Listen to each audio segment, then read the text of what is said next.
Hello, fair listener. Welcome and thank you for following our journey on metagaming by Rum Propelled Gaming. Fair warning, sometimes we are not safe for work, and others not safe for real life.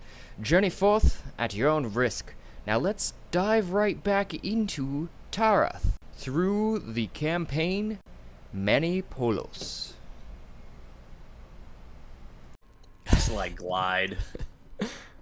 Yeah. If they're real smart, they have made a custom pair of Heelys. There we go. Oh no. And had wedge heels or something. Yeah. I wonder if there's heel stipulations. I don't know. Requirement. Like if their heels have to fit within a certain requirement. That's Right. funny. I haven't. Now that we're thinking about it, yeah, it's probably gonna be can't be wedge. You probably have or You gotta have a minimum height. heel height of Yeah. 5 inches. Yes. Yeah, it would be very interesting to see this. The diameter of the heel has to be within this frame of reference. Looks like we do have all the people though that would need to roll for tonight. So if you guys want to roll for that prompt, I'll explain definitely for Vomita and Ruvik here while you guys are rolling me a d20. But Alright. because I Who know all needs to roll? Mariel, Mame, Ruvik, and Vomira. But the idea behind the prompt, which is what we've talked about in the past and kind of come up with anyways to this point, is it gives you a chance to flesh out your backstory and into the finite details even, when you're little and you're playing with your best friend and this happened and maybe it's a big building point or building block for your character, but essentially what's happening is that the prompt is just to give you inspiration to do so, and the flashback that you tell from that prompt experience is the inspiration. And D&D has this thing built in for inspiration, but I do it a little bit different in that essentially for that whole night you have an inspiration, and it's a point that will disappear by the end of the night if you don't use it, and you can use it to win one roll, no matter what the roll is, for that entire night. All right. But it's the lowest roll that wins the prompt, and the prompt I sent in chat there, but is...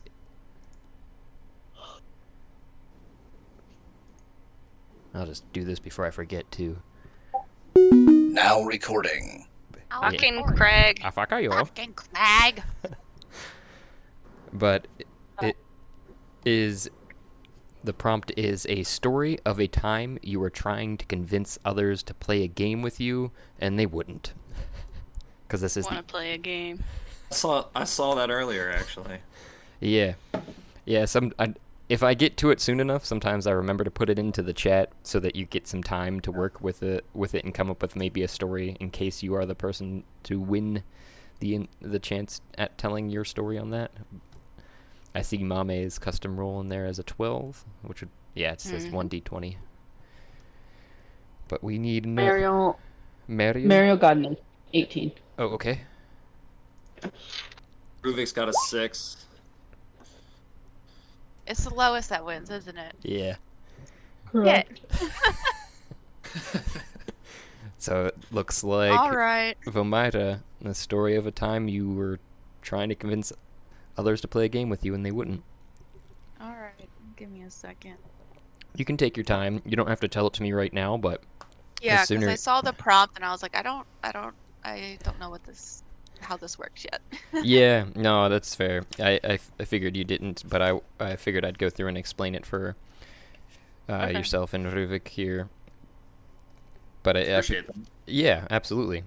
And it also, I figure, is like I said, the reasons for it, and then also gives you a bit of a reward. And I've started adding experience for it for whoever gets to tell it to. So it's all towards the better cause.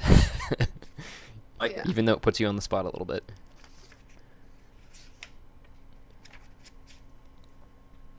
We're still waiting on at least 3 more. Robin? Nah, Chauvin ducked. He had some overtime that he needs to work, but we are waiting on Zolas, Johnny and Jesse, right? Flint, and Nash. Yep. Soulless. Oh, Cassidy. Yep. yeah, Cassidy.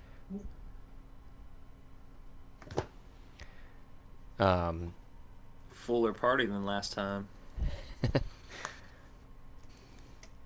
With even more shenanigans. Yeah. Yeah. Shenanigans. That's all right. Gotta get Ruvik used to this madness. The madness has only just begun. Indeed. You simply adopted the madness. I was born and Nice. Very nice. Oh, guys, glad we have a chance here. I'm going to, I got kind of like a tentative menu for West Virginia, kind of ready to get, Mount like, Mama. Take so I'm going to post that in the Facebook chat probably tonight after the session. And then if you guys, like, any opinion, anything you guys, like, don't want or anything like that, just let me know. I can, like, pivot and some, you know, just in case I've, you know, hit something that somebody doesn't particularly like or anything like that. You know what I mean? Yeah, no, that's a great idea. That would be great. Yeah, because I've I been was trying to gonna- figure out like what I should bring, and so it will be very helpful to know what Yeah. you were bringing to make sure that. Yeah, I was actually gonna. I totally forgot it, but I was gonna ask if we could create a list because I know you said it, and I was like, oh, okay. Like having a list would be good because I know last year I think I did breakfast, Yep.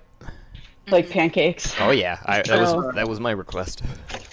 I've already got one started, actually.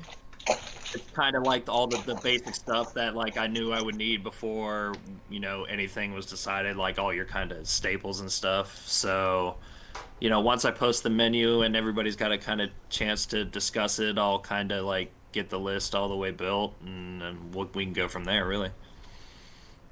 Yeah. Yeah. Sounds good.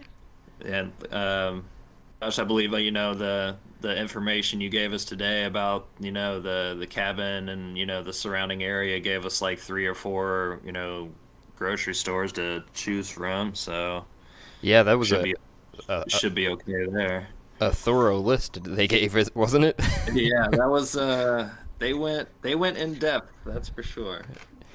That's good. I mean, like, the more info, the better. Yeah, absolutely. More we can plan for. I also, I was reading through the list, and the one thing, and I don't know, I can't remember if anyone's a smoker, but that was like the one thing that they like said in all caps is that if you were a smoker, to smoke away from the house. Yeah. I know- if they smelled any type of smoke, they would charge a cleaning fee. Yeah. So that was one thing I kind of mentally noted. Or- Yeah. I mentally noted that as well. Yeah. So the other thing that I noticed is that they have a fire pit. Is anybody yeah. interested in having a fire? Really? I'd be down. I'm in. Friday Are might. we gonna spend enough time outside to like have a fire? What does the Probably weather look not. like? What's, anyone yeah, looked at say, that? what's the weather look like? Like, is it gonna be cold? Because if it's cold, I definitely.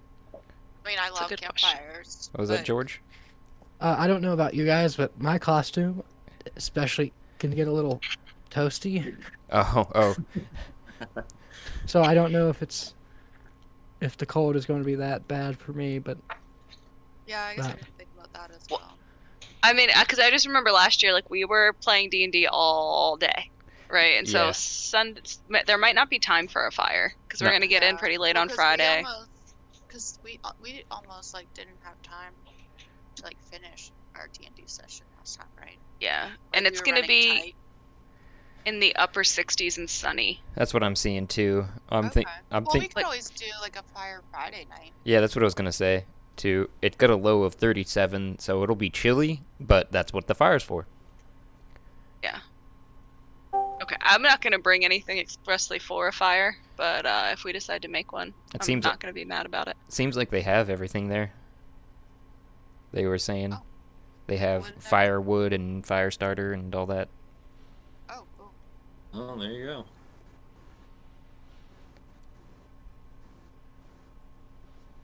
Marshmallows and graham crackers to the list.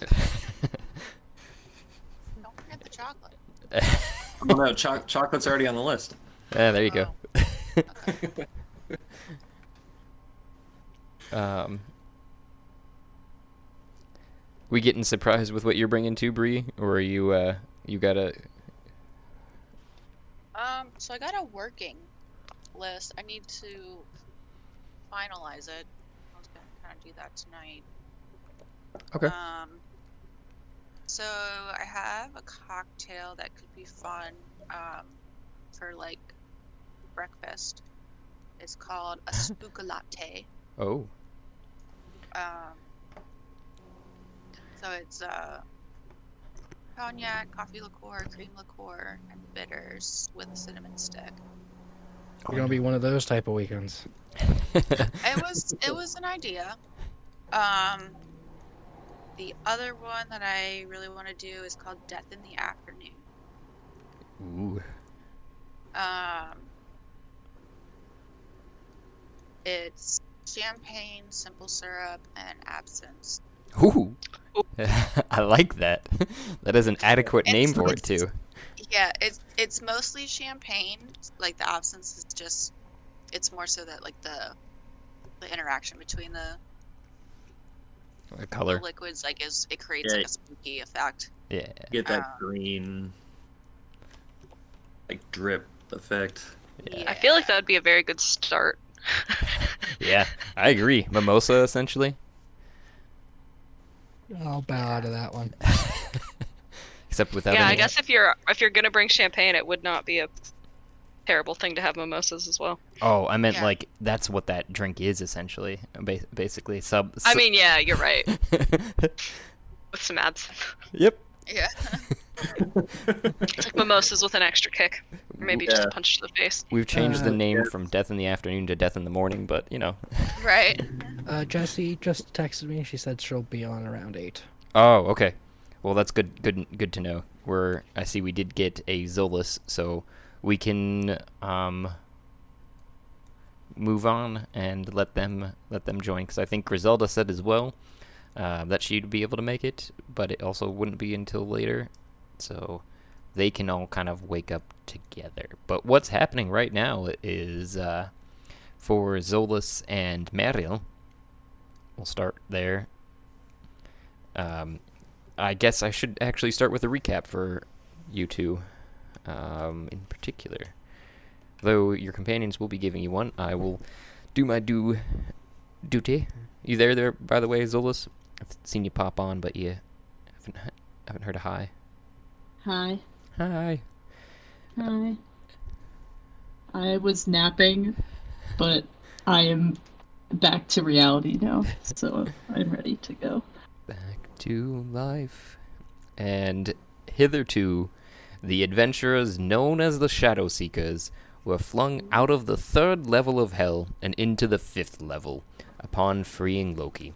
He delivered on his promise after being freed.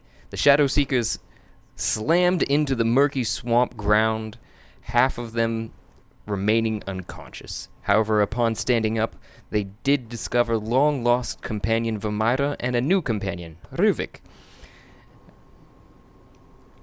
After gathering their bearings, Mame, Chauvin, Warren, who were the only ones to stand up after what felt like a long drop to a slapping, muddy drop. Belly flop. Yep. Greeted Vomira and Ruvik, then gathered the rest of the unconscious Shadow Seekers and carried them into their rooms that they purchased for them at a conveniently located tavern, alehouse. Like the sickness, not like the drink. They continued to gather their wits while having some food and drinks and learn of their surroundings from the bar's patrons. After a quick tussle with a naked druid, they decided to set off to explore their newfound direction that they'd received. Let's see what happens this time with the Shadow Seekers. So, but obviously, you guys, Mariel and Zolas are waking up not knowing where the fuck you are, but you're in a room. It looks mildly comfortable, although shabby.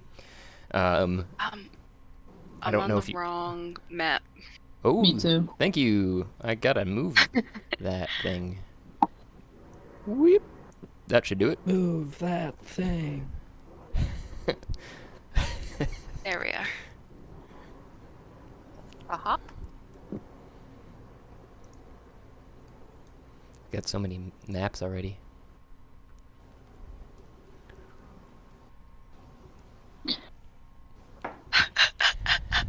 So I love the way these piles of bodies look. Anyway, now that I know that that's what that is.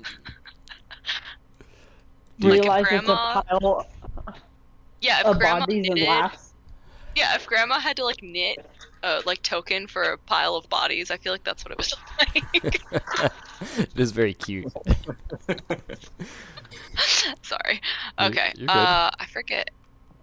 Is Mariel and Zolas, are you guys seeing what you need to there? I don't see anything, which is making the pile of bodies even more compelling. Yeah, I Might have to zoom Oh. out a whole lot. Yeah, a whole bunch in you guys' cases. You guys are way down at the bottom right of this particular map. Yeah, I'm also curious about this pile of bodies. Um, Are they outside the tavern? yeah, pretty much. Just hanging out. You can see Where? Mom Oh, like just the skeletons lying around? see this is so little. far more of it. Wait, are these people in the? Okay, never mind. Okay. I'm remembering what happened. Now. Oh, that pile of bodies. Yeah, I was so confused. I was like, "What pile of bodies?" I Oh, the know, one we like- made of all of our companions. That pile of bodies. Oh, I don't think it's that one either.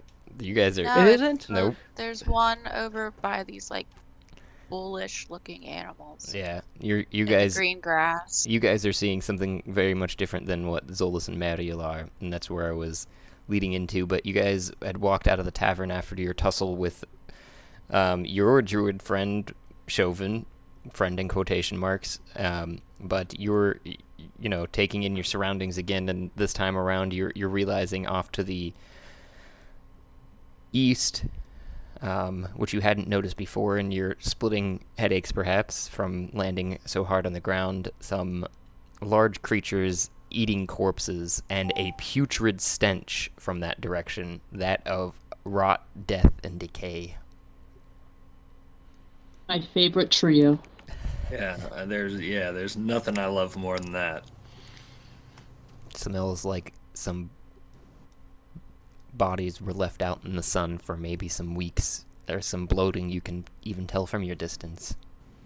Yeah. How big are these creatures now? They You're not over there, Ruvik. where? Oh yeah. Say that again. You're not over there. Well, Vamira is able to see at least some of it, so you know that Vamira is got some kind of look on their face. Yes. Like, what the fuck? Wait, were they there the last session? Mm-hmm. Oh. Did we knock Chauvin out? Is that what happened? You know what? No, we just That- picked him up and carried him, didn't we? Yeah, but he's not here today, so we roleplay that we just knocked him out because he didn't want to come with us. You know, I like that. So Mame drug him Yeah, out, Mom, I bonked him on the head. and his head hit Yeah. the door jamb on the way out. Brain I'm trauma. okay with that. We've caused a What he lot gets of for it in this not- campaign. That's what he gets for not staying with the party. So he is laying unconscious at the doorway, essentially. Touched the ghost twice. I mean, Mame really does not like splitting the party. We're gonna reinforce this going forward. Did we ever go to get to that treasure room in the last layer of hell?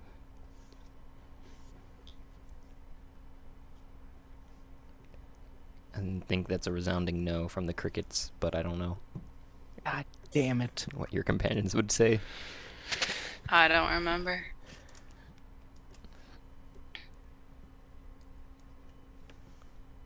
Definitely don't know. So, did you get Zolas and Mario? Did you find yourselves? Yeah. Is this a room that is familiar, or we've never been here before and we're waking up here? You have no idea where you are. This is not at all familiar, and the people you see in particular, besides your faithful poop pocket, Zolas, is Griselda and Flint laying on beds opposite, off to your left and your right, with a door down to the probably pretty much directly across from you in the room on the wall. And they're asleep. They are very much unconscious. They're breathing, though, it looks like, which is Okay. reassuring. Leaving through the door if it's open, without disturbing them. I don't care. That's fine. Guys are all pretty close in this little poop pocket gets to go out first. There we go.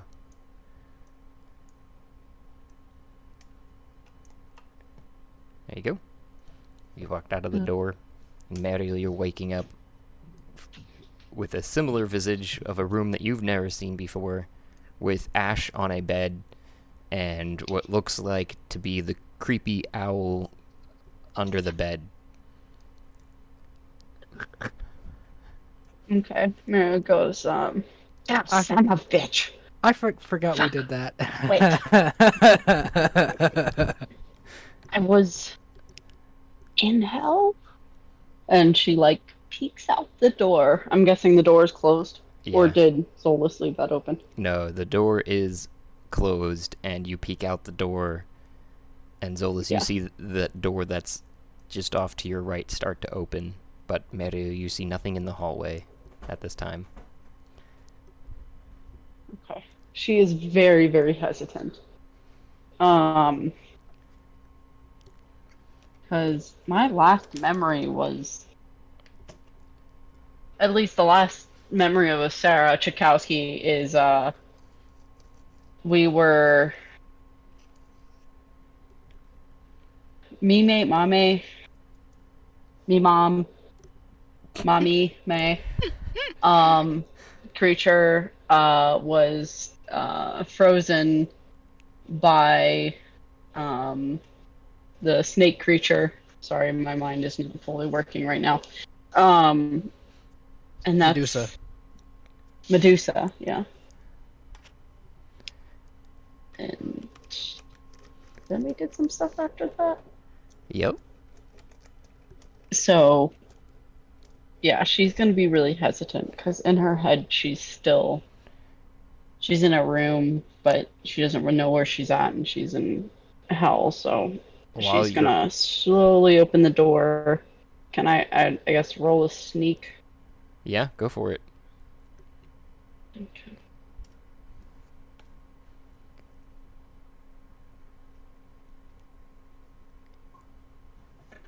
Get this 13 sneak. Roll a perception, We'll try to- Zolas. Okay.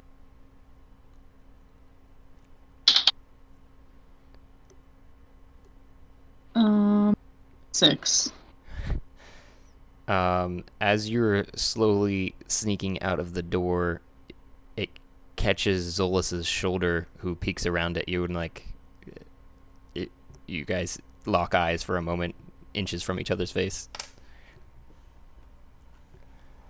And Mariel jumps up. I'm a bitch. Ah, you know where we are? No, do you know?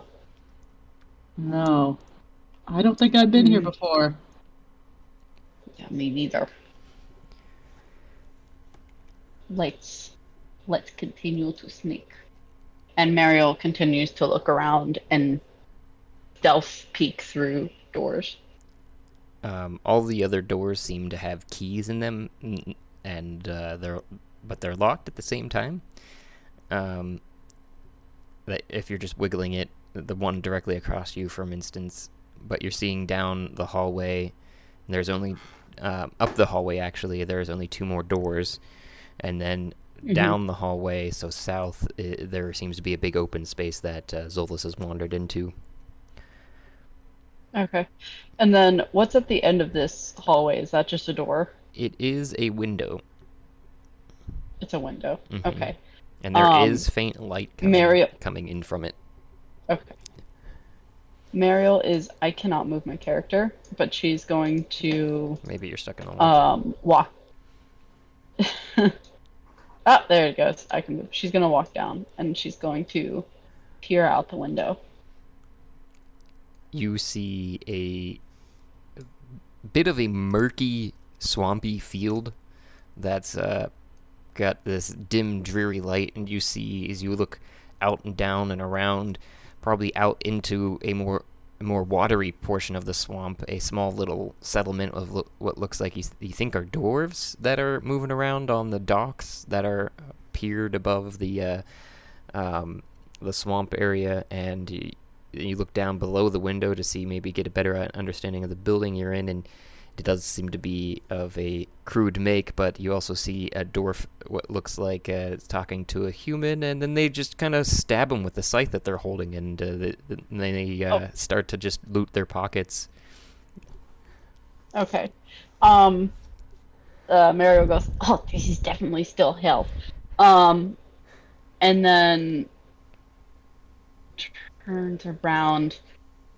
So when she was looking, did she notice, like, was there anything that it was just like regular swampy, or like to her eye it was regular swampy? I don't know what I'm asking. I'm asking if she could discern anything that would put her location.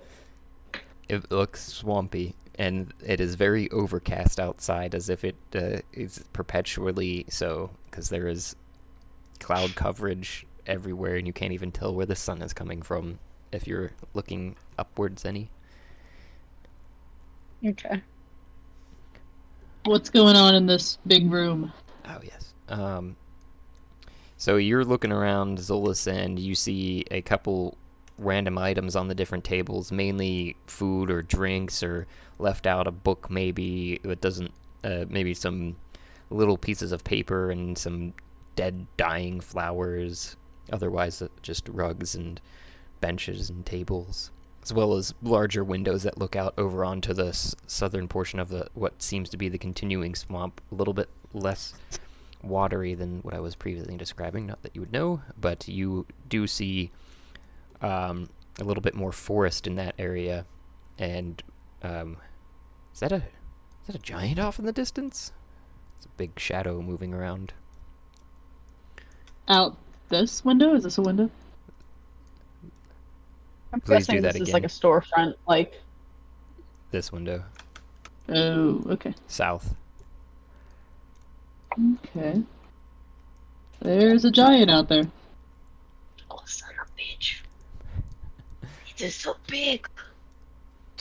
Can I, like, roll like an insight or like a history, or see if I have, or you just telling me, like, I don't know, I'm looking for if I would recognize anything maybe from my past, or do I just look at this and be like, swampy area, no idea where I'm at? Oh. You could roll a history for it, if that's what you're trying to do. Just kind of, you're sitting there and you're kind of thinking to yourself, like, do I recognize any of these landmarks?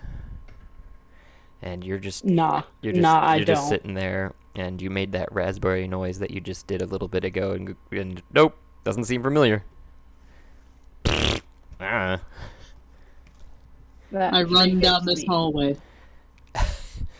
Careful.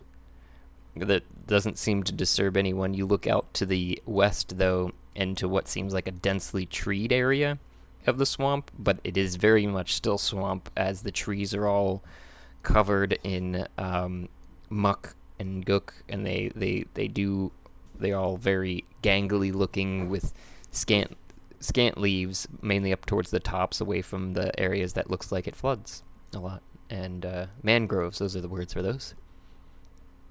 I don't remember hell being this wet and slimy.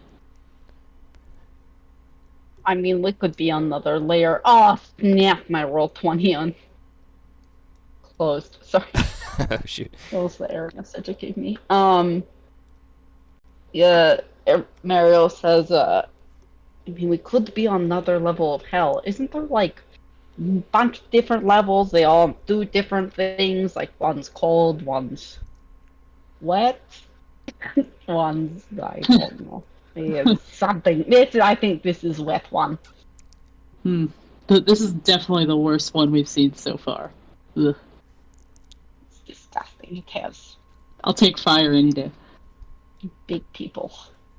Okay, does it look like there's any doors, exit out? Yeah, you had noticed as you'd gotten into the larger area, I'd forgot to mention, just is a set of stairs that lead down to another level.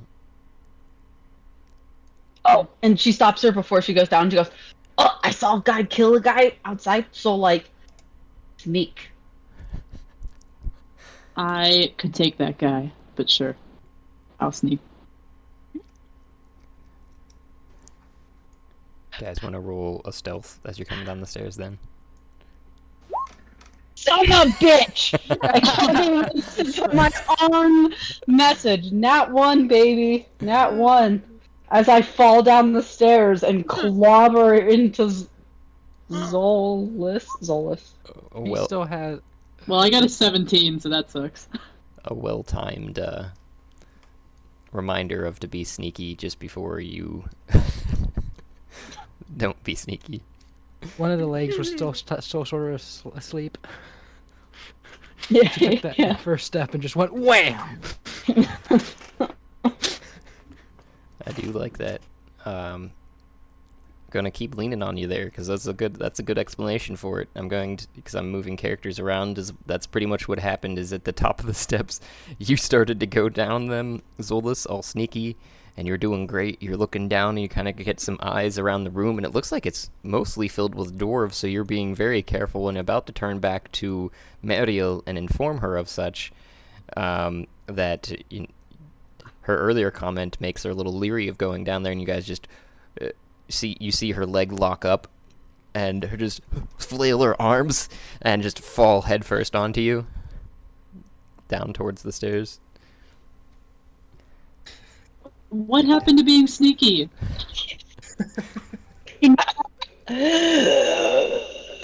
I was. Are you dead now? Son of a bitch! Oh, Jesus. Does everyone in this inn look at us? For the most part, it seems like, especially the people that are at the bottom of the stairs near you, they look up from their drinks and then just shrug and go back to eating and drinking. And Okay, there's these. the first thing you're One of the noticing as you're looking up too, though, is some spooky looking ghoul individuals with giant gaping maws and tendrils floating around their ethereal forms, and it looks like one of them's serving somebody a drink and another one's just standing by a post in the bar. One of the dwarves yells, I what? continue to sneak along the wall. "Fucking drunks." Oh, fucking drunks. You continue to sneak while they're Mariel staring at you. pats herself. She's like, Mariel's like, "See, I fit right in. The one across from you that is standing at the table does kind of eye you up. Mariel winks. Hello. You see a big Hello. blush. Hi. Across his face. I'm gonna lean across the table to him or her and say, did you see a pack of like 5 or 6 rugged-looking weirdos come through here? Oh, I'd seen your friends carry you up into those stairs, actually. They're just outside that door, or they ought to have been. It's only been a minute or so since they've walked out. They carried me up the stairs. Wow, that's embarrassing. So they went back out this way to the left? And he points down south to the center portion of the inn. Okay, thanks for your time. And I give him a silver, no, gold. Oh, hell. Thanks, miss. And then I slip in. Looks like we've got a Griselda now. Yes, hello. Hi. I'm still trying to get into roll 20. Okay. Might be going through a similar thing with y'all over there in a second. And I see a Fodar too. Are you trying to... Oh, is Ainz making an appearance? Or... No, I'm just listening in? mindlessly playing it. Figured I'd catch the game raw, live, and uncut. All right. So looks like you, Mario, come around the corner of the post, then to the door where you see Chauvin's head in the jam of it, as if somebody had closed it in there, essentially. And your friends standing all around debating what to do outside the door as you open it slightly ajar. The ones that weren't in the room. So should we put Chauvin up in the rooms or take him with us? I'm debating. Well, I think that depends on what we're doing next. Are we gonna just carry him no matter just wherever we go? Well, the last time I was gonna do was go find a fight to get in. It's been a while since I've swung my axe, so I was gonna find some nice flesh to land it in. I don't think an unconscious companion is good for that. Right. So maybe we should put him up in one of the rooms we went in. They're gonna charge us again. While you guys just are got waiting, paid. you look and you see two of your companions that you did put up there, walking out of the room, or out of the alehouse. Hey, No. look who's Couple up. of them are up. Conscious. Nice of you to join us. Son of a bitch.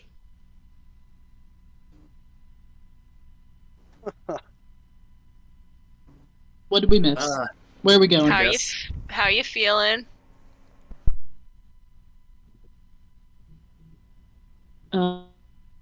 But also well rested. No, actually everyone is feeling drained as if they had just ran a marathon. Actually, Never mind. let me amend that for you. I didn't know what I was feeling. Even those who just woke up, you all has a sense of humor.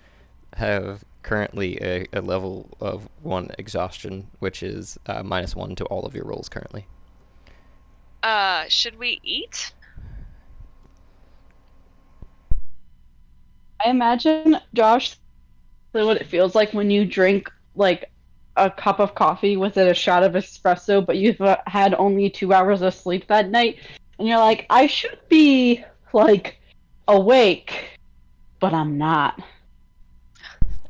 Pretty much. That's what like West Virginia is gonna be like, right? That's Yeah, how let's it get was food. last year. Josh, are we hungry? Is that what it is?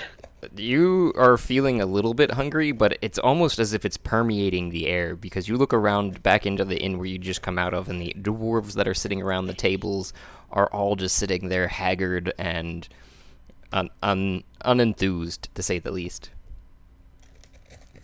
Oh, son of a bitch! It's Sleepy Hell Lair. Sleepy Lair of Hell. That's where we are. Well, so we did find out by talking to people. Yeah, we are definitely still. Everyone just fights here all the time, no matter where, north, south, east, or west. There will be battle. Except for here. If I was this sleepy all the time. Oh yeah, except for the alehouse. There is no fighting in the alehouse. Did we feel less tired? Did we feel less tired in the alehouse, and then we walked outside, and then we were tired? You when you stepped out of the alehouse, you're feeling just as tired, at least in this vicinity, but not at that like it's not changed, to answer your question. Hello. Okay. But there's more, says the DM.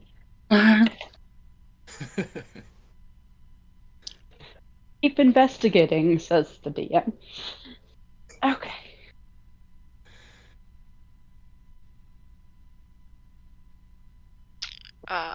So I know we're all. Hello. Do you guys have your cameras up? Yeah. Or are you looking at Josh awkwardly holding a box?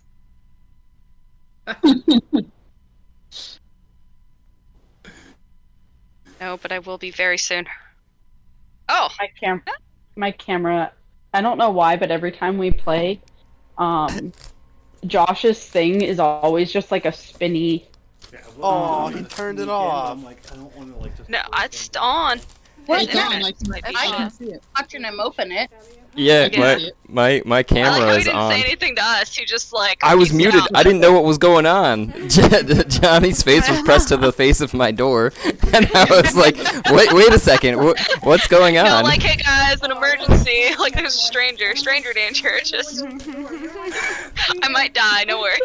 I was trying to get to this window, but I didn't realize how high up your house was. Yeah, that's the trailers there, cause for you, I was.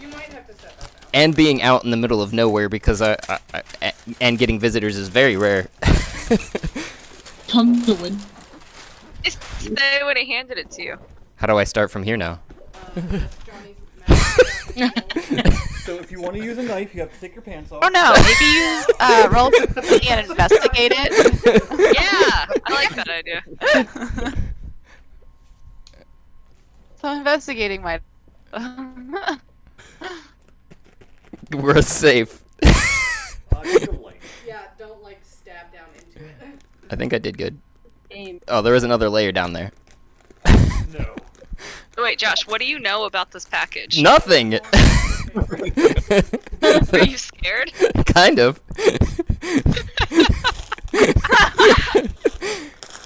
I'm waiting for it to turn into a mimic. Hey, what's in it? Did you shake it? Did you do anything with it? A little, but it's all been very, very cautiously.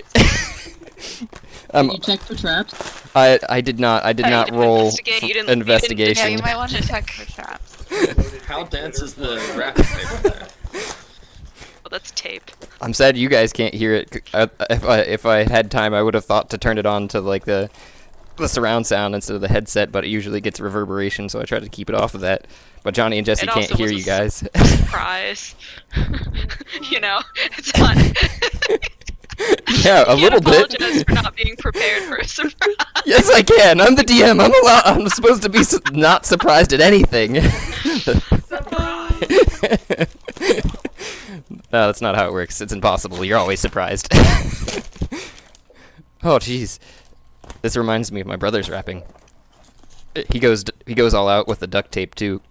Yeah, Johnny's like, are you sure you want me to wrap this up? And I was like, yeah, go for it. And then also zip ties 1 year on top of the duct tape. Woo! Oh, okay. Sweet. Yeah, thanks guys. Oh shoot, of course Discord started to act up.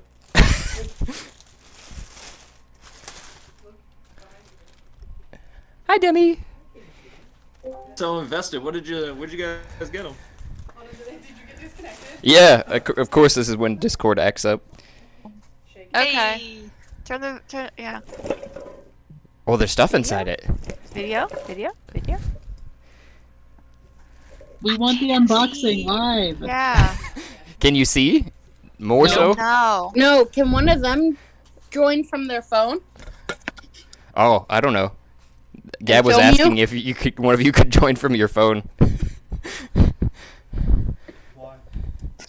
So they could see, because I keep... Yeah.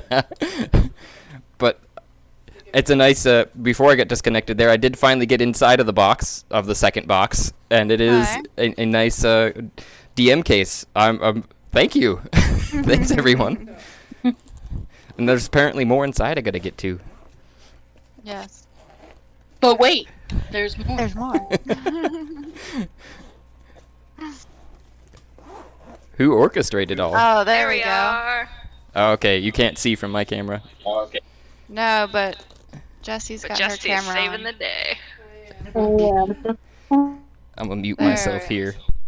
Okay. Oh, now we can see Josh's sick setup too. Look Right. at all the screens. Like all this is going on. Don't mind the screen. Oh man. The benefits of living in the middle of nowhere. Oh, there. I'll definitely use it. There's a mimic. I found a mimic. Thanks, guys. But wait. There's more. That's the paperwork. Holy crap! That's huge. Thanks, guys. You are welcome. You're very welcome. Thank you. Yeah. Absolutely. No, I love being with you guys. Every Tuesday is the best thing, and I'm looking forward to my week. Don't worry about the pants being a button to the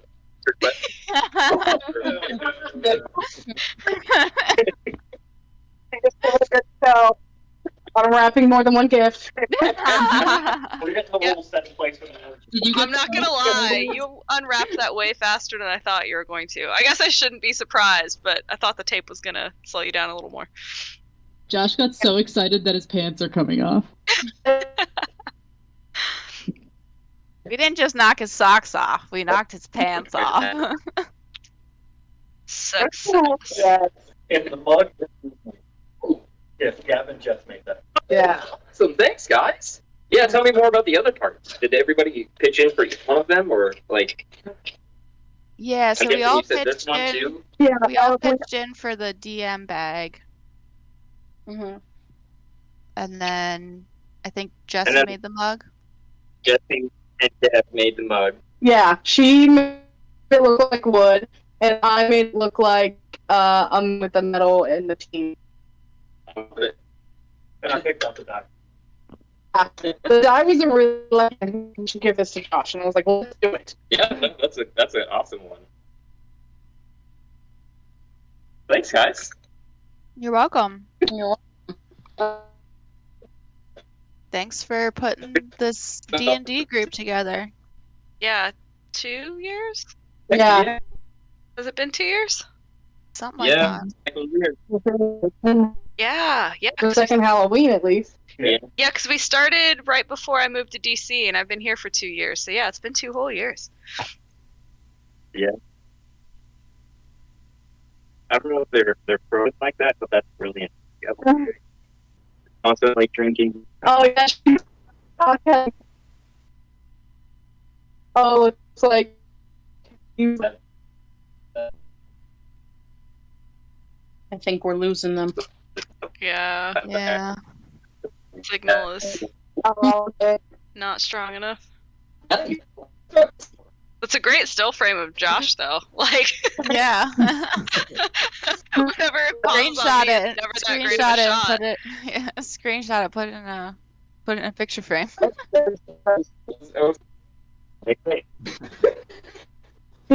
We were thinking about like sneaking in, but Johnny said, I don't want to go all come to the llama. And we It's even black belt, contacted watch out. Hun, and she was like, just stay out of reach of like.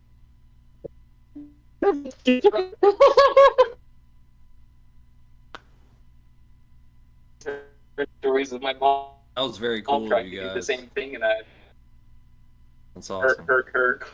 Yeah, Josh puts in a lot of work to make this happen. No doubt. The least we could do. Yeah. You'll especially see when we're all together this weekend, Yeah. like the maps that he has printed out and like the characters. And now he has a bag for it. Yep. That's one of the reasons I offered to do food in the first place. I'm just kind of thank everybody for letting me be a part of it. It's very cool, you guys. Oh yeah. It's also really cool. And it's part of the gig. I get to show off a little. It's always kind of fun. You know what I mean? So you can see my I really do enjoy it, so it's my pleasure. Oh. Really. I mean, hey, I am. Oh, that's shit. So it was like, this is gonna become my DM chat for all the random shit that I acquire, all the pieces and other shit. it's really nice. Yeah, I found this at Thrift.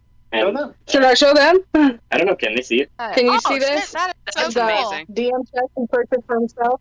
Wow, that's awesome. Jeez. I was just walking around with it. Can we see it? Yeah. That trunk is so much cooler than mine. Yeah, It's so cool. I second I that. found a guy that was doing old ones. This is like one that came over on a boat. And Oh, That's what it looks wow. that I found that he refurbished. So I was like, gotta have that. Oh, so it's like a genuine antique. Yeah, that's awesome. It is. Oh yeah. And I feel like that should just be full of spaghetti sauce. Like, I don't know what other things you need to DM besides spaghetti sauce. Right. Right? He has his he has his secret stash in there. Yeah. He'll bring us 1 jar of spaghetti sauce, but then he stashes the other 6. That's the real booty. Yeah. All the way on to the hot plate. That's how you gotta do it, right? The first hot plate. Alright.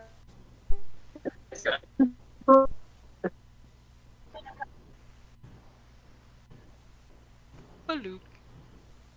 Craig's still here. Craig is still here. Making a noise. Just creeping.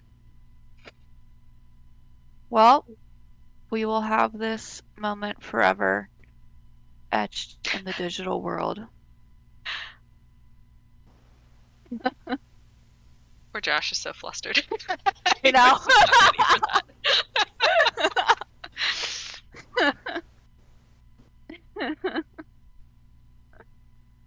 Like, damn it, guys, you ruined my session.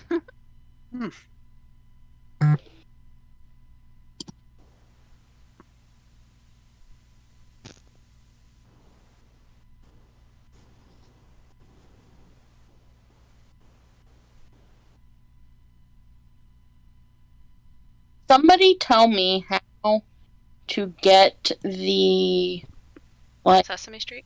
everybody's icons for like at the bottom of Roll20 to go away. Oh. So you go to settings. The settings wheel at the top of the chat. Mm-hmm. And then you go to graphics. No, audio video. And then you go to video display. And then you should be able to click like large, regular, small, or names only. Thank you. You're welcome. Well, I guess I was getting surprised today, not you guys.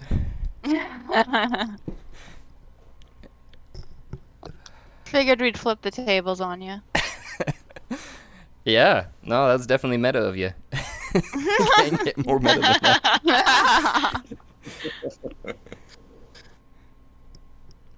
Oh, awesome. Well, they're getting home safely, it sounds like now, so we can continue on here if you're all ready. I don't know if Griselda, you did get in there, it looks like. I did. So,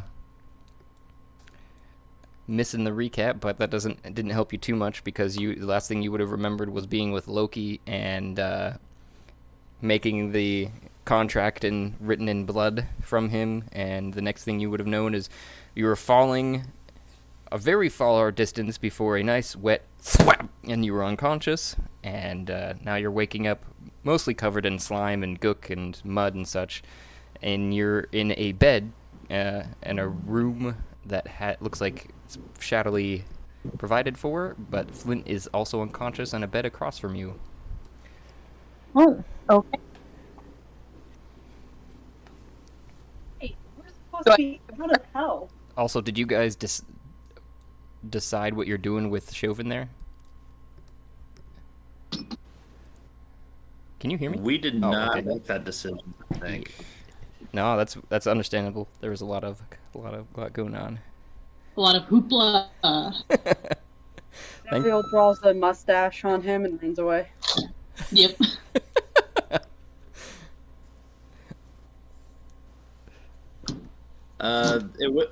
Somebody suggested that we. What'd you draw it with? But go ahead. Put him back up in one of the rooms since there's some open space up there now. Chauvin's the naked druid, yeah? Yeah, he's very naked on the ground in the doorway right now. We put him up there with Flint. He's got his backpack on, but...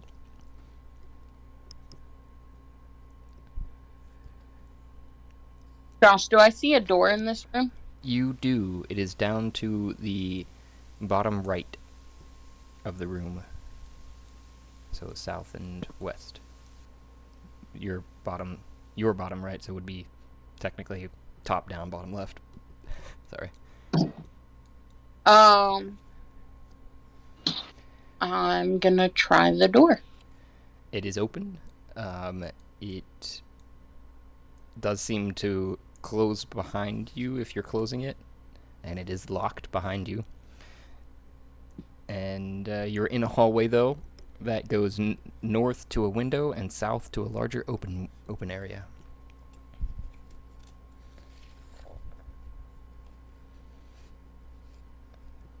Can you able to move? You might be stuck in the wall. No, I can. Okay, gotcha. I see it now. So, Ruvik, are you moving Chauvin up into the room, or while everybody else is standing around there? It sounded like Mariel was drawing a mustache on him. I'm not sure with what, though. I was more just kind of asking what the group was thinking we should do with him.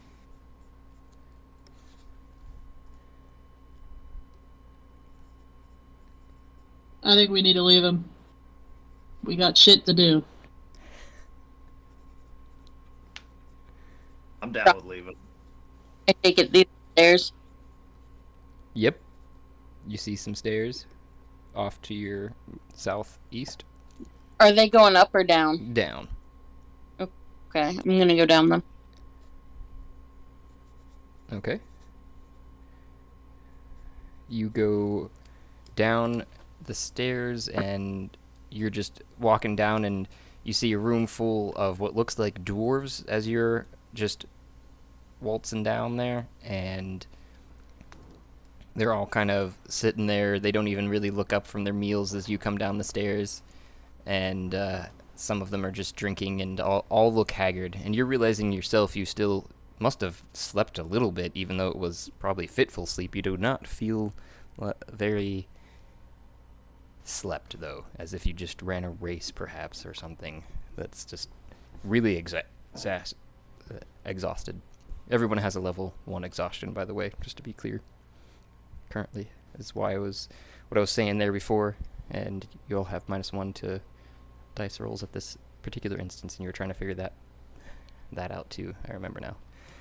Got my all dice rolls? Yes. I'm adopting one D&D's. I may not have transferred this information to everyone, but one D&D started a new rewrite to exhaustion, which I really like, which is the way that exhaustion used to work is essentially there were different things that happened at different levels, and it's rather hard to remember that, but now you can just have a -1 for each level. So at level 2, so if you didn't sleep for 2 days, you would have -2 to every dice roll, and so on and so forth until you get to level 10, where you die. What happened to my hand? I'm looking at my character sheet here, and it says permanently crippled from Loki poop. What happened to my hand? Oh, the crippling was, remember your hand? You touched Loki poop in an attempt to do the which I forget which spell it was now that you used, but you had to physically touch something to enact it, and it melted the flesh off of your hand, exposing the bone. But you could still use it. Oh, that's fine. Okay.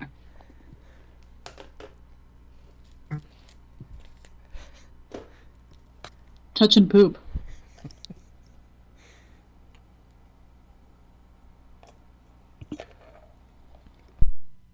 So, few things. Do we still have a cube? The key cube?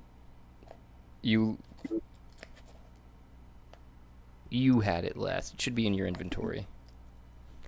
Okay. Good to know.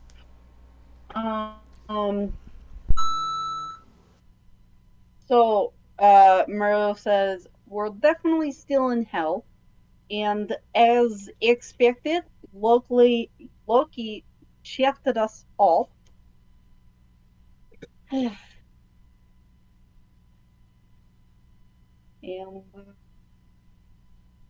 actually, 1 second. And she runs back in and asks kind of the nearest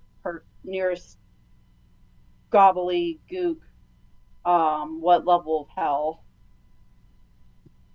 are we in? You walk in, right to your left, there's a dwarf sitting there, and you just ask, or are you asking when you say gobbledygook, I'm just trying to figure out how to respond here. Are you asking? Yeah, the things that seem to be waiting. Floating? Tables. Yeah. Yeah, the ethereal looking things that look like ghosts, essentially, but they don't have any form to them. Yes. And that's just making sure here. You walk back in and you see off to the corner Griselda coming down the stairs, and you ask your question and it just but the dwarf just next to it says, "Oh, you be in the 5th level of hell. Ain't your friends told you yet?" Apparently not. Whoop, wrong voice. Apparently not. Okay, sorry. Griselda, let's go. Why are we still in hell? Because Loki is a piece of shit.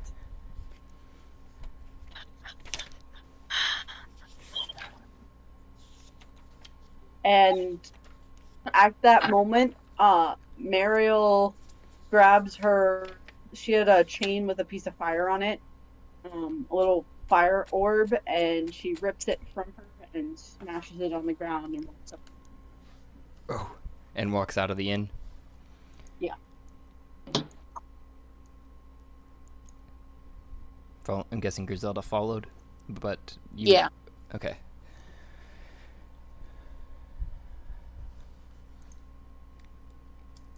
So you guys walk out, seeing your friends still all just standing around outside the inn, and you notice that it is called the Ale House, spelled A-I-L. Huh. Ailment? Yes, correct. Hey, Mame, who do you want to smash with an axe first? Gotta find people. Or Nope. things. Answer Don't to have that. to be people. I don't think we're gonna find Loki anytime soon. The people inside told me that there's all kinds of people or things, creatures on this level of hell that are ready to get smashed. So, But you know, God with their blood, because I have his blood, and I'm gonna pull out the contract that he signed. all right. This, okay, speaking of smashing, I do have a question. If we die in hell, do we go back to life? Do we die forever? I mean, but said we were I on don't think dead. it works that way. They said experimenting that we were already dead, which is really confusing for me because maybe it was just how you were reincarnated. Perhaps we go find battle and find out. well, I don't remember how I was reincarnated. That's the problem. But what I'm saying is that depending on your life choices, you got reincarnated as dead. So you might have done something really bad. I mean, I was a cleric in my past life, so We must have been one bad cleric. It's been real bad. As she like flips her long red hair with braids, freckled hair.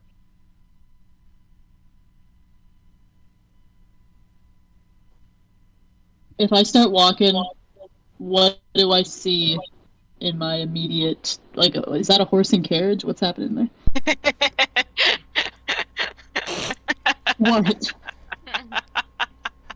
Oh my god.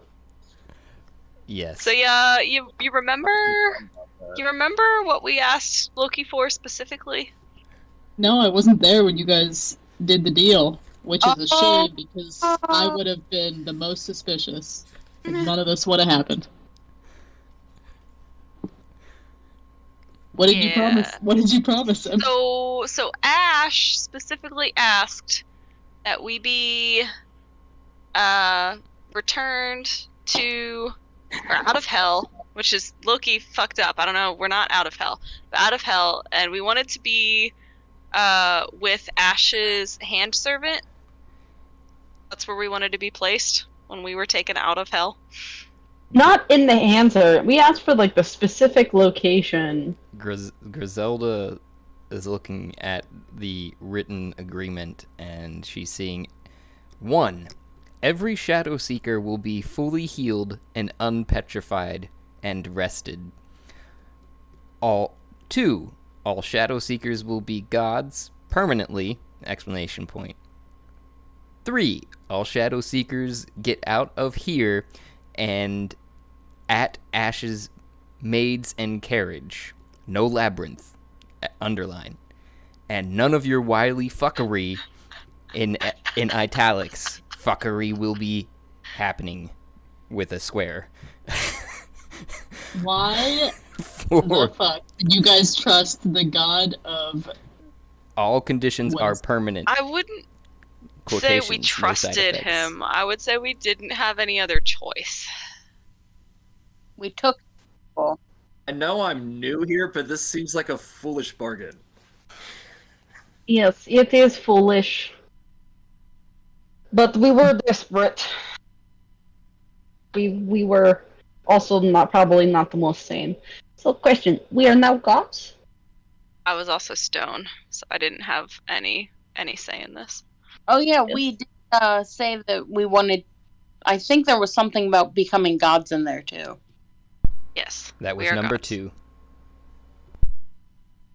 Gods because we're calling ourselves gods, or is there something different about being a god? Do we feel different aside from feeling exhausted?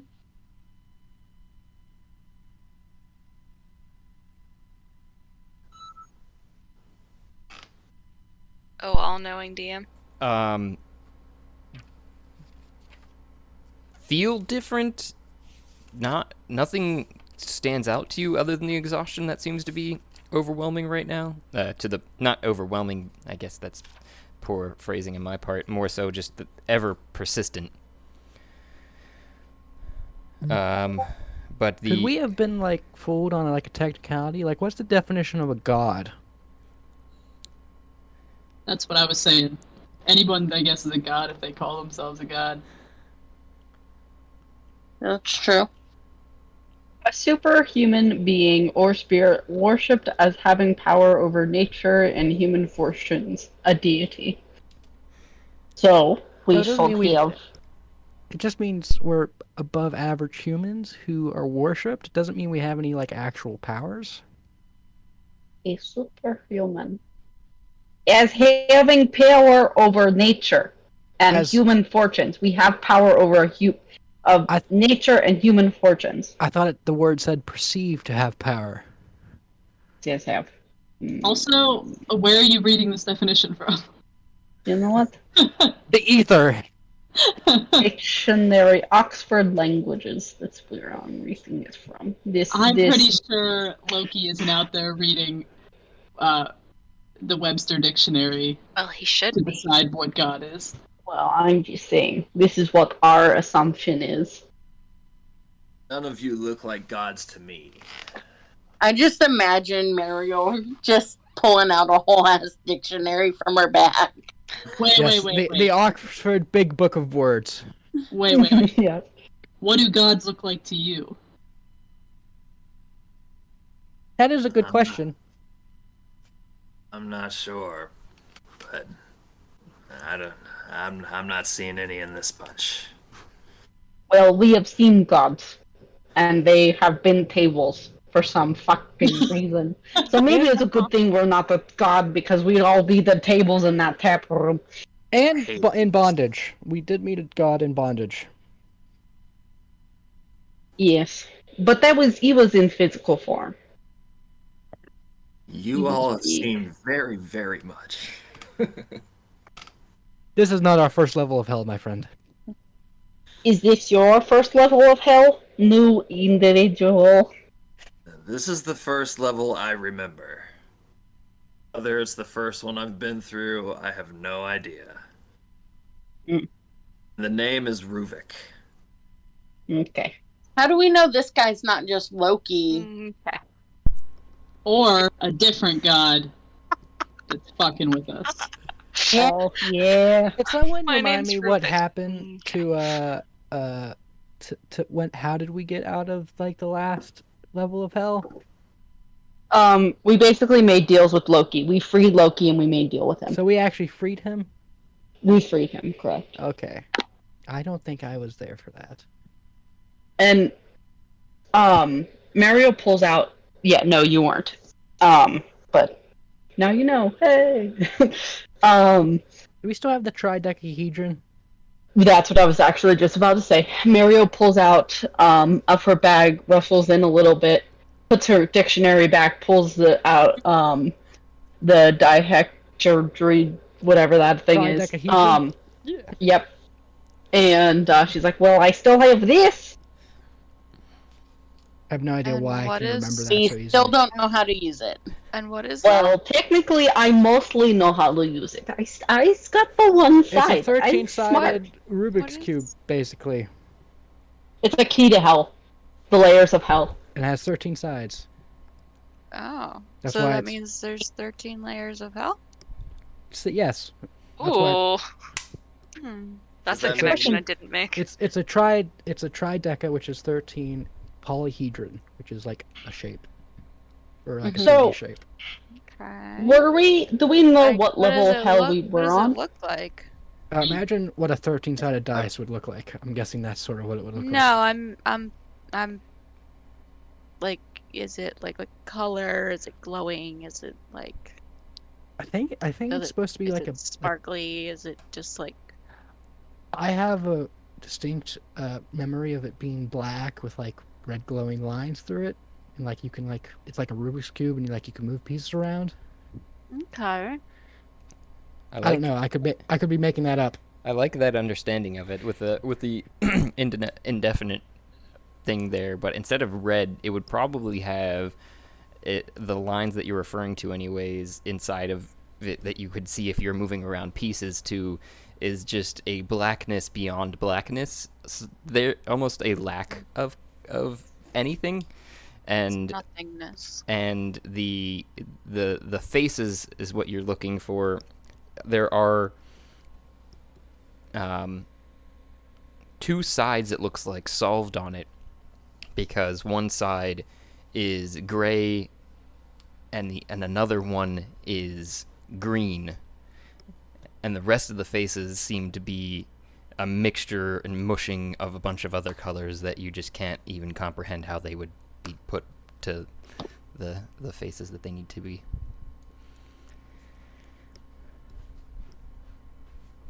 So we didn't solve the last part to get to the next level. We just got teleported here by a different god. Yes. Does that mean we're going to have to go back and do that level? Because isn't that technically like our key out of here? What? Well, I'm assuming that whatever level we solve is the level we go to. We need to get to. Yes, but we didn't get here. We didn't get to this level by solving it. We got to this Where level because did you get this thing? From Killed some guy in a pub. Yeah, stole it. Okay. on brand for us. On brand. And you're kind of remembering, too, that most of you, including Mario mostly, had not noticed that the green side had been solved before freeing Loki, when you'd first just gotten to the third level of hell, which was the gray. Josh, I have it written down in my notes, but I don't have my notes with me because I'm at my parents'. But what level was Satan on? Sexy Satan. Call him like it is. Level 8. What level was Satan on? 9. That was close. That's where we're trying to go. Yeah. I thought we were trying to get to 13 because that's where Anipolus is. And at 13.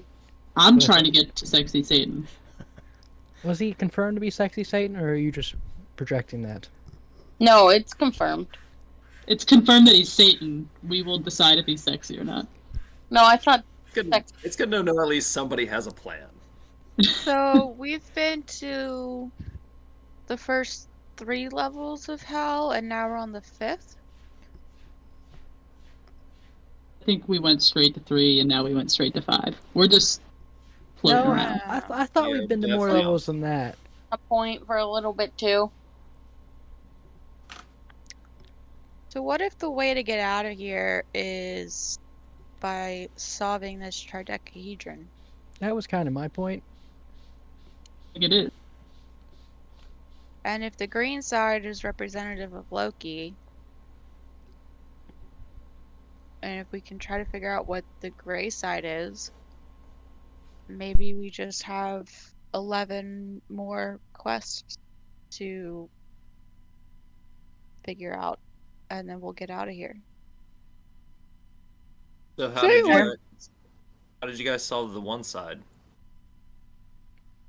I rolled a nat 20. I wasn't there for that. Oh yeah. I think we just did that one with The gray luck. one? I think we just Mary- lucked that through that one.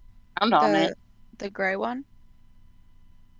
Yeah, because if the green one is Loki, if we're assuming the green one is Loki, or if you guys know that is the case, then if we solved one more side, I'm wondering how you guys did that, because I wasn't there for that. I think we just lucked through that one. Yeah, I think it was just turning stuff. Can I see the tridecahedron? No. Please. I want to see if I can try to solve a side. You guys No. gotta fight to the death over it. I'll officiate. I worked very, very hard. I'm not entirely And- opposed to this.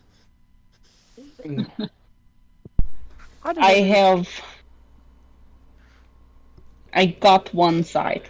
I'm working on understanding. And I don't want you to mess it up. I know that there was some stuff that I remembered, like I recognized about it or whatever, but I don't remember what it Go ahead. was. Sorry. So we're all have one level of exhaustion. Should we take a rest before we get going and smashing whatever we were gonna fuck up? I think the point is that we're just exhausted here. Yeah, is that like a part of like the environment that we're in? No That's matter this. what. All I know is that I was unconscious for who knows how long, and I still don't feel rested. So I don't know. Well, if that's we gonna help us. we did kind We of fall carried from you the up sky, we stairs, think. no. What were you gonna say, Well, Vamira?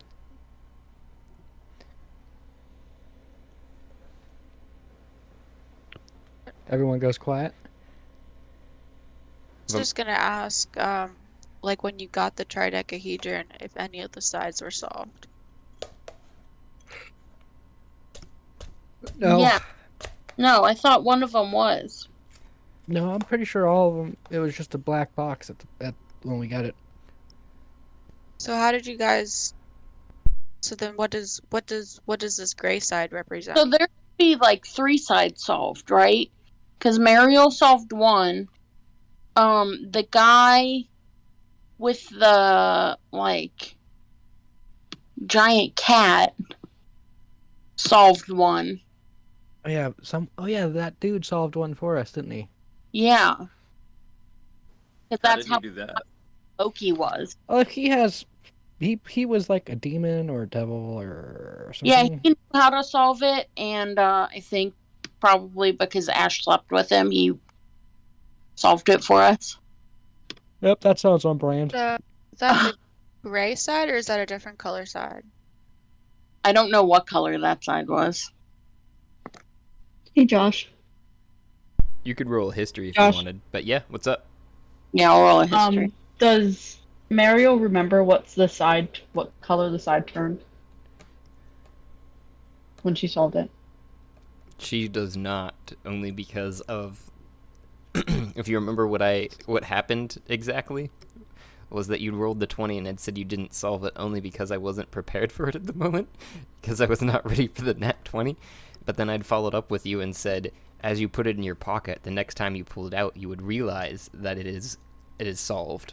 And but I would say that it was pretty common probably for everybody to thought that the only thing that would have been solved was the gray, and that's what got you into the 3rd level of hell, which was where Loki was, and so the green is new. Okay. So the gray was solved by the Catman. Then that got you guys into the 3rd level, which is where you found Loki, freedom, and then the green side appeared. Yeah. What? I solved green side.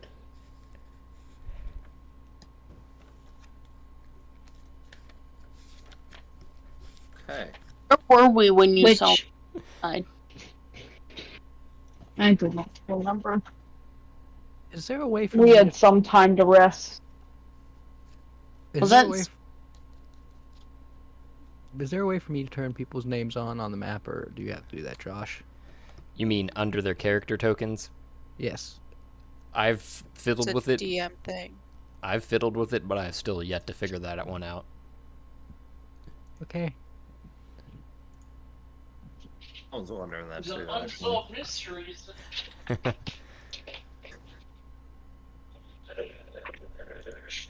So, we have a solve side that we have not traveled to. Hello. Sorry we're late, everyone. Bob had diarrhea.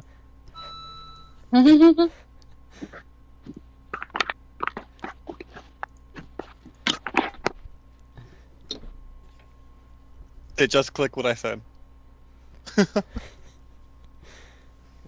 Bob had diarrhea. Yeah.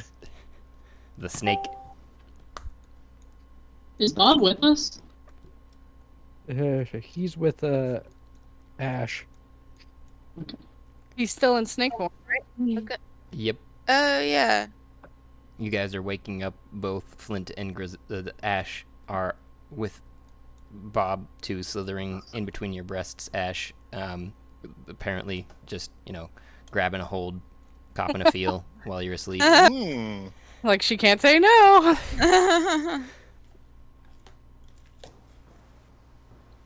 But you're both waking up in what seems to be like shoddy rooms, not near each other either.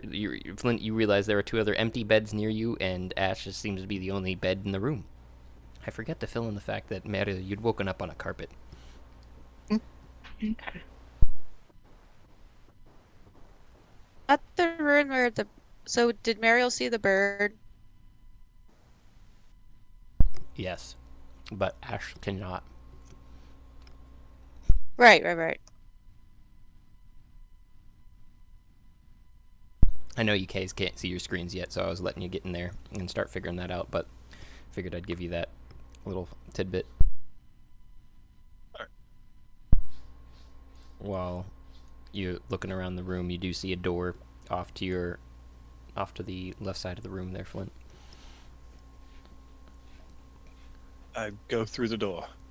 It is open, and you check it after you walk through, and it seems to lock. Oh. Good thing I didn't leave anything behind. You walk down the hallway, and you see a stair off to your right. As well as the room seems to have a fair little bit of embellishments and some tables and chairs and some food and drink just laying around. You Head straight up the stairs. Hey. Do I get a feeling that I'm on a ship? You do not. You do Oh. still feel extremely exhausted, even though you know that you just woken up from an unconscious state. You have no idea for how long, though.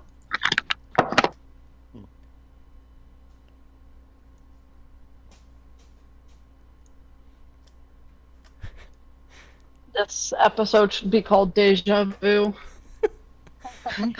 I have been in this place before.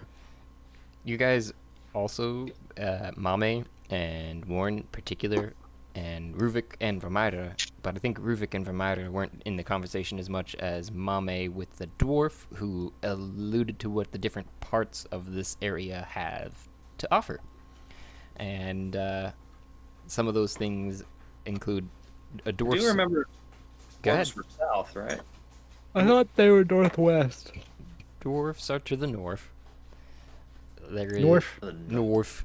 Dwarf to the north, and to the south was an Etten, the 2-headed giants. To the south, village, and to the west and to the east were 2 witches, is what they'd said, but nobody really fucks with them. And Yeah, some bugs Should and fuck with such, them. and some. I could fuck with some witches. I thought we were gonna fuck with the dwarves because they seem to be like the most reasonable starting point.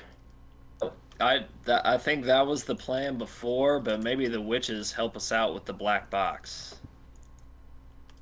Oh, wait. I'm kind of guessing the witches ain't gonna be too kind for us just walking up on them. I really dwarves want to won't? swing I don't my think axe at anyone something. would be. I don't think anyone would be welcome to us just walking I don't think. up on them. Just I don't think anybody's gonna be too nice in the 5th level of hell. No, I mean, probably we can not. yell real loud as we're approaching. We don't have to like sneak up. Just out of curiosity, did anybody happen to get the names of the witches? The Wicked Witch of the West and the East. Oh, yeah. They did not say that. Forgot but about that. That was definitely some good sarcasm there. Flint, you're seeing at the bottom of the stairs that you came to. No, but it- didn't you allude to it, Josh, about Nope, you guys made that assumption. Sorry. Oh. Got to the bottom of the steps, Flint. I totally thought you were doing a Wizard of Oz, like. No, he mentioned the Wicked Witch of the West. I remember that because it was a pun. I don't know if he was being serious. I don't could think I totally been was. confused. Oh, so we made up the East Switch? You guys made up all of the villains on this level. So, Flint, you're getting What to side Vermeira, witch? What up? Vermeira is quite certain that there is a Wicked Witch of the East and the West. I remember maybe Josh said there is a witch to the east into the west, and then he said like the dwarf said they are very wicked or something like that. Maybe he was just making a pun. Maybe, but Vermeira is quite certain. She's had a few. She is absolutely sure that there is a Wicked Witch of the East and West. what the Let's DM just said. say we go You fuck know. the dwarves in the north.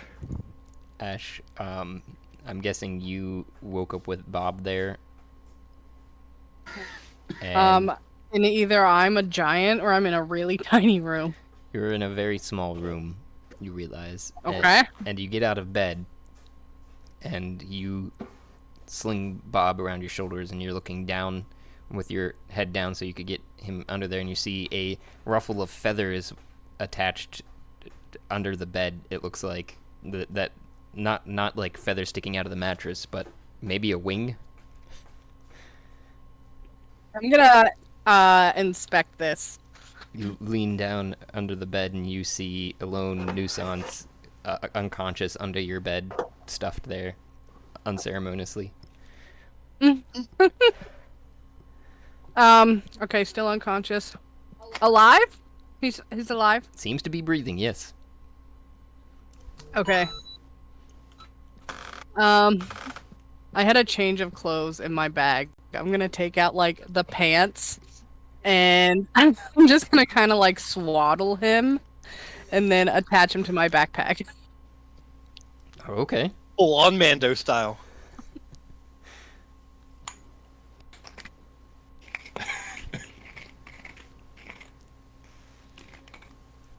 I'm just gonna remember that for now. Not gonna have you carry that extra character token around because you've already got Bob with you. But you I do- should just make it like a piece of my inventory, like swaddled owl on Yes. backpack. Yes, yes. It is a large owl though, because it is like 2 feet, so it's like a bedroll. It's half of me. It's half of me. Yes. You could just leave it kicked under the bed. That'd be totally fine. He's only 94 months old. Yes, only. So you see a door in front of you, and the room is otherwise without any other living beings in it, and not well furnished either. Just a small nightstand and a bed. Some shoddy stuff around it. I'm going to slowly open the door. You peer out the door, and there isn't anything or anyone that you can tell out there. Do I hear anything? You hear movement and a little bit of ruckus from under you, but nothing rambunctious, more of just some scuffing of chairs and some soft talking voices.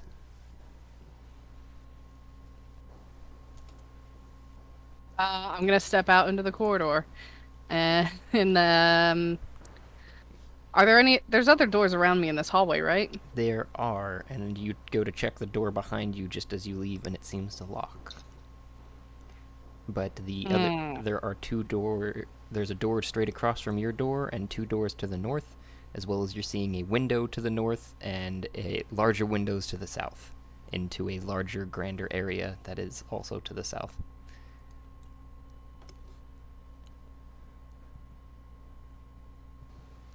I guess I'm gonna go to this grander area, slowly.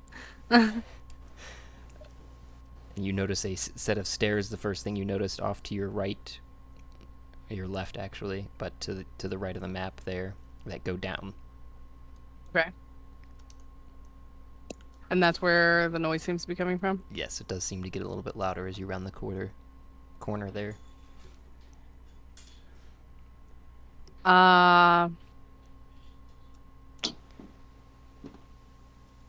So I'm alone, none of my companions are with me. Correct. Right. Other than Bob. And the owl now. Alright. And, how pregnant do I appear? You feel pretty heartily along. You've got a good bump going now. But it does seem that there is... Maybe is that a kick? Oh, how nice. Kicking me right in the spleen. Any more morning sickness? Oh yeah, I did just wake up after being asleep and like falling from, I don't know if it was a great height, but a height. Constitution save? This is what I think. I we came up- forget. Do we know? I don't remember. It was 9. It was everyone's knowledge at this point that Ash is pregnant, it was Claw who accidentally told everyone, said the baby was healthy. He just revealed my secrets. Oh, God. And She's pregnant? Yep. Yes. The fuck? Oh yeah, but wait, who Who in hell did you fuck? Well, Bob took over my body, and he had a one-night stand with Flint. Oh. Okay. So Flint's the baby daddy. Ooh. Yeah. Does he know that? Well, you know, congratulations. No, see, Group that I am with. as a pirate, I unloaded my semen on her poop deck, so it couldn't.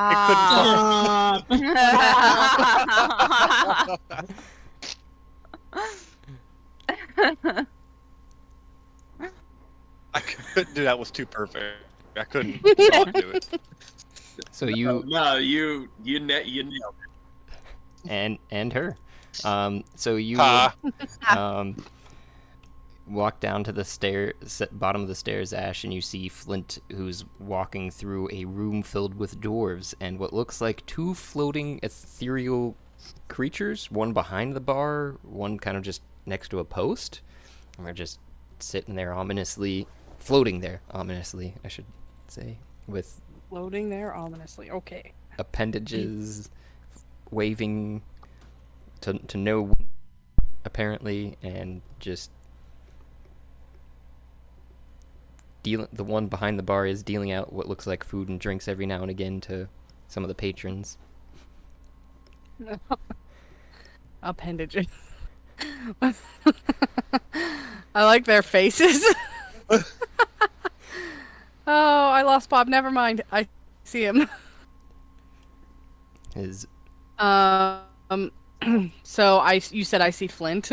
yes, off to your left, who's just rounding the corner, looks like not sure to where. You do hear what sounds like some of your companions' voices from outside of the inn now that you've both made it down here too. I guess I roleplayed that. I'm gonna call out to Flint and be like, "Hey, where are we?" I'm still trying to figure that one out myself. My head feels like I got kicked by a donkey. Oh, I rolled a 9 on my Constitution, by the way. And as she says this, she just goes blah. You're looking at Flint. The remembrance of the night you had is able to make you grit your teeth to a nausea that seems to be taking over with the exhaustion that's filling your body right now. Let it out on him. Just throw up on Flint. Do it. Do it. It'd be hilarious. This to you. You did this to me. Take that. Nonsense. Main mass, don't sail in that direction. I like that. I like that. That was very clever. I'm just gonna try to hold it in as best as I can and walk towards the sound of our other companions. I'll follow her. Strength saving throw.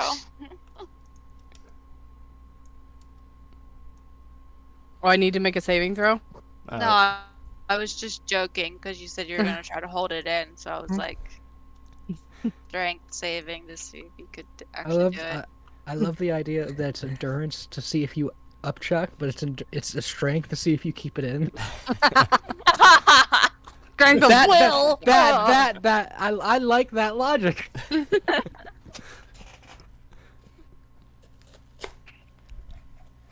Hey, our friends. Yeah, so you walk outside of the door, and you do see a gathering of what looks like a new companions and some old companions of Amira and a blue dragon born Chia. Okay, so wait, what? Your brain provided What? that name. Wait, this is a blue dragonborn? The blue dragonborn? Yes, I am blue. Oh. Dee-da-ba-da. Isn't my enemy a blue dragonborn? Did you open your paw? Did you bring me one? No, I brought this one down, but I was asking you if you opened one because I don't want it now. No, I brought down water. Here, I'll take it. Do you want the water? Oh, I saw that, you alcoholic. As you're looking, I see the blue dragonborn, and I'm like, oh, Vamira. Holy shit, it's been such a long time. And I notice the blue dragonborn out of my eye, and I kind of turn in a huff, like, oh, who is this? Is Ash's bump like pretty noticeable or not really? yes, Like, is it something that I would perceive? yes, without even a Yeah. perception check at this point. Holy shit, Ash! I know, I'm 4 Who'd feet you tall. fuck? I'm probably just a ball with legs and a head right now. Alright. Who and how did you fuck? A couple people. A couple Everyone. people. Sounds awesome. Do I Yep. notice that Congratulations. she's carrying the bird? Okay, I'm back. You do, for just because of the feathers that are sticking out of the pants legs that are tied to the So- side of Ash's bag. At this point, there's only two party members that are not awake. Should we just take them with us instead of abandoning them here? Oh wait, who's not awake? And you look down at your feet, you realize you're stepping Chauvin. over Chauvin, who's unconscious laying in the doorway. And Is he splayed out face up or face down? Face down. and is Shucks. Anzin upstairs? The guy we ran into in like the shadow plane. Eins? Eins. No, Heinz is not. Hmm. So it is just Chauvin. Mm-hmm. Oh, well, if it's just Chauvin. I think we already decided we're just leaving him. Well, we're gonna leave him here with the rest of the people, but everyone else is awake now. Yeah, we shouldn't have even paid for the rooms. And Ash, They had to stay the Sorry, guys. night. the other thing To you be fair, realize, they almost did get eaten by fucking giants. Ew, oh god, somebody wanted to eat me? Oh. In hell, it's probably a delicacy. Oh, gross. Like you haven't been eaten before. the other thing Yeah, it's like a 2-for-1 meal. you're realizing is a familiar carriage in a tree to the south, Ash, just over the tops of your companions. Run over. And you She let out a loud yip. see the carriage well mangled and dropped on the tree, along with what looks like to be a carriage driver that's impaled ass to mouth on one of the limbs, and a dead horse God. hanging off the edge of it as well in this mangled mass. There's nothing in there. I checked already. And you're quite sure this is the carriage that your maids travel in. Oh no. Can I get inside the carriage? It is up good, I think we'd said 15, 20 feet in the air. Like I said, I've checked already. There's nothing in there. Somebody want I to tell me turned the to him. story behind this carriage? Except blood and branches. Blood and branches, so are my maids in there? Not that I could tell. Also, there weren't bodies in there? No, just a lot of blood. Well, just the one. Oh, there was one body? Well, the carriage driver, but you can see him. Oh, and the horse. I guess that also counts as body. We can buy another horse. But you know how long it takes to train maids? Ugh! So caring. Keep your priorities in order. Yeah. What was your question, Ruvik? Just is there an important like story behind this carriage? There's like a lot of interest in this carriage that I'm not privy to. It was my carriage. Yeah, I'm assuming it was hers at some point. So we told Loki specifically that we wanted to be taken out of the section of hell we were in and we wanted to be out of hell, but from when the contract was rewritten, apparently we didn't specify that well enough. We just said we wanted to be where Ash's carriage and handmaids were, and so Now- we are where the carriage and handmaids are. I wonder if this layer of hell is deja vu. I wonder if that's what this is, and we're just gonna keep reliving the same moments over and over and over again, and we're never going to leave this tavern because people are still gonna just be waking up out of the tavern and then be reintroduced into the story. We didn't wake up in the tavern. We woke up like face down in the swamp in front of the carriage. Yeah, so we put you I guys didn't wake in up the tavern. either. Yeah, we Fell out you of were a gonna tree. you were gonna be eaten by fucking giants. The ones in the distance, if you haven't seen them. Yeah, I had to claim you guys, or some Yeah, two-headed giants were gonna eat you. Yeah. Oh, I remember that. I laughed out loud at work, and people looked at me. I was like, sorry. Oh, okay. And Mariel kind of changes her perspective a little bit and goes, "Well, maybe we could carry extra unconscious person." By the way, I where asked is- Warren if he got into the secret compartment in the bottom of the wagon. No, I don't think I could. I think I got as far in as I could without like cutting through branches, and I don't know how far I could get in. It's pretty unstable. All right, I'm gonna Is my attempt to climb this tree as a pregnant lady carrying a snake and an owl, because that's totally cool, right? Why don't you just ask the snake to go get into the secret apartment? Oh, that's a great idea, Bob. I need you to go up there and get in the compartment. There's always usually some supplies in there and gold and everything for just such an emergency. We are still planning on going to fight some shit, right? After this carriage nonsense is over, like we are still planning on going fucking some shit up. Yep, let's do it. Yeah, we're gonna fuck up some doors. There we go. So does Bob find anything in the secret compartment of my carriage? You see Bob go up the tree quite graciously, and he gets to the secret compartment underneath the carriage anyhow, and to where you were just kind of gesturing, I'm guessing, and he kind of looks down at you like, I don't have hands, but it's plain on his face because the thing that would be able to not just knock it out as it is under the carriage, there's some sort of clasp or something underneath of it. I'll climb the tree again. Okay. Athletics, right? Yes, please. What a gentleman. 23.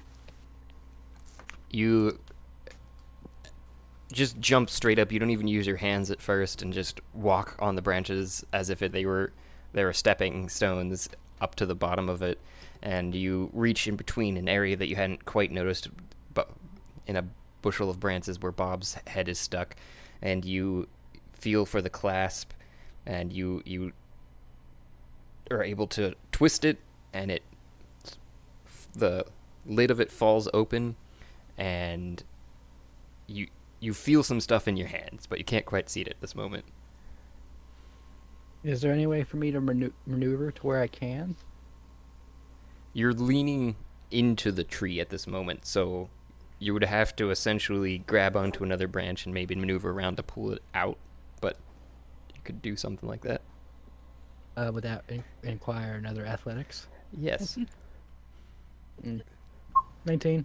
You look at the things in your hand and notice that you have a little satchel of something. You haven't opened it yet. And Does your it sound like gold? nipples are quite erect at this point. Still not going to explain that. Okay. I toss that down, and I say as I do that, I want a finder's fee. Yes, yes, I understand. And I start reaching up to see if I can feel anything else. Should I roll to see if I can catch that? That would be a dex save, and you do feel a couple other things nestled into the branches that's fallen out now that you've able to pull the larger sack out, Warren. Nat 20 on catching a sack of gold. You Fucking great rolls. I can't wait till we get into a battle and we all roll ones. It's gonna be fucking amazing. Yes. The sack of gold comes falling out of the tree, and it lands perfectly in your chest, and you're as if you're catching up somebody that just thrown you a ball. Perfect. I like to imagine she didn't even try to catch it; just landed in her boobs. Landed in between my boobs, right on top of my belly. Didn't go anywhere. So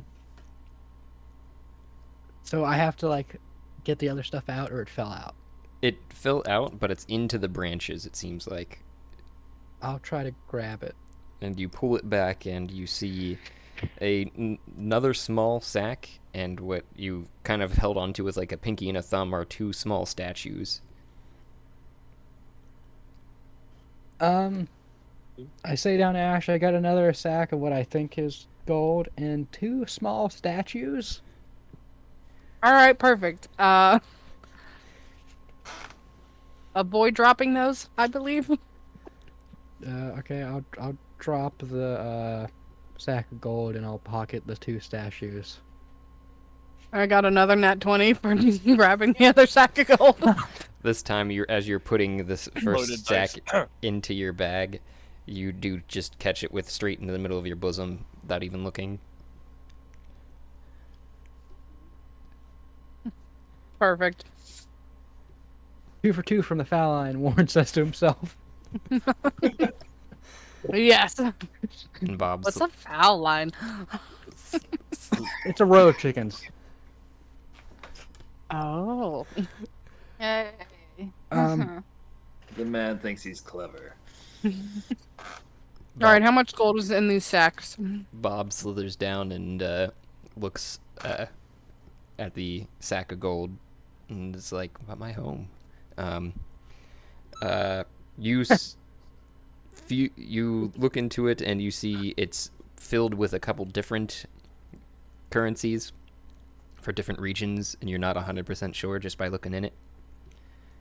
And the second one does seem to have more so the gem route as opposed to the coinage route. And it's also kind of hard to tell what's all in there. You do see varying different hues and such of colors. I shout down and I say, is there anything else I should be looking for? Or was just gold and some valuables it? That was probably all there was in there. It's just minor important things that we keep in that compartment. I'm gonna make one last quick check before hopping down. You stick your hand back in there one more time and you feel something poke you besides the tree. Like poke as in like like jabbed like something metal? Or... Yes, like... It stabbed into the palm of your hand as in a very sharp object. Ow, motherfucker. Okay, I reach again and try not to stab myself on the fucking whatever it is. And you pull out a dagger of some sort. Oh yes. I look at the Pointy dagger. things. Is it anything special or is it just a dagger? It does have a gold-wrapped hilt, but the blade itself seems to just be of a fine worked metal. Otherwise plain. I'm guessing this belongs to you, and I like hold the knife up by like the blade, like I was going to like throw it, but just to like show it to her. Oh yes, thank you. I believed I left that at home. Okay, I'm gonna jump down now. Athletics. with disadvantage. Disadvantage. Oh no. Can't roll much less than a 9. A 9. Yeah. So you land and you kind of barely catch yourself on a knee instead of falling on your face. Performance, play it off. Gonna hurt himself before we get to the dwarves. I rolled a 17 performance to play it off. Like I meant to do it. You flourish your cloak as you land, all dramatic like, on the one And knee. I hand her the knife and 2 statues. on one Thank knee. you. After putting the pouches away, were there any rubies or garnets inside the pouch of gems? You're pretty darn sure because there's at least 2 red stones in there. All right, I'm gonna grab those 2 red stones and give them to Warren because I know that he really likes red. Yep. This is accurate. Thanks for getting these. And you look at them and they're most certainly rubies, 2 red rubies. They're Okay. probably the size of a gold coin in circumference, though. I'll add them to the rest of the rubies I have. I have a bunch of rubies. Because we found a big chest of gems and I took a lot of the rubies out of it. Yeah, you have a small obsession. Y'all like Okay. what we like. So I'm just going to like take the dagger and like add it to my belt of daggers. I don't even know if there's a belt of daggers anymore. What does it fit around my belly?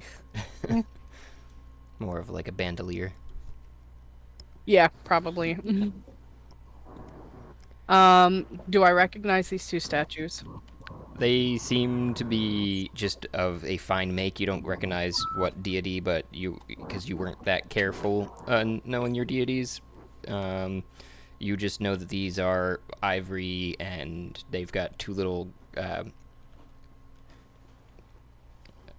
blue gemstones for eyes, and there's a jade serpent wrapping around them, but that's it. You're just otherwise not sure. They just look like precious items. Alright, I'm just gonna add those to Color my backpack. are Ash's eyes? Blue, I believe? I thought they were gray, actually. Like blue-gray. Okay. Yeah, that does seem Thanks. weird that there is a serpent. And there's 2 of them, and right now there's, you could argue there's 2 of you. Yeah, yep, there definitely are. And they're deities.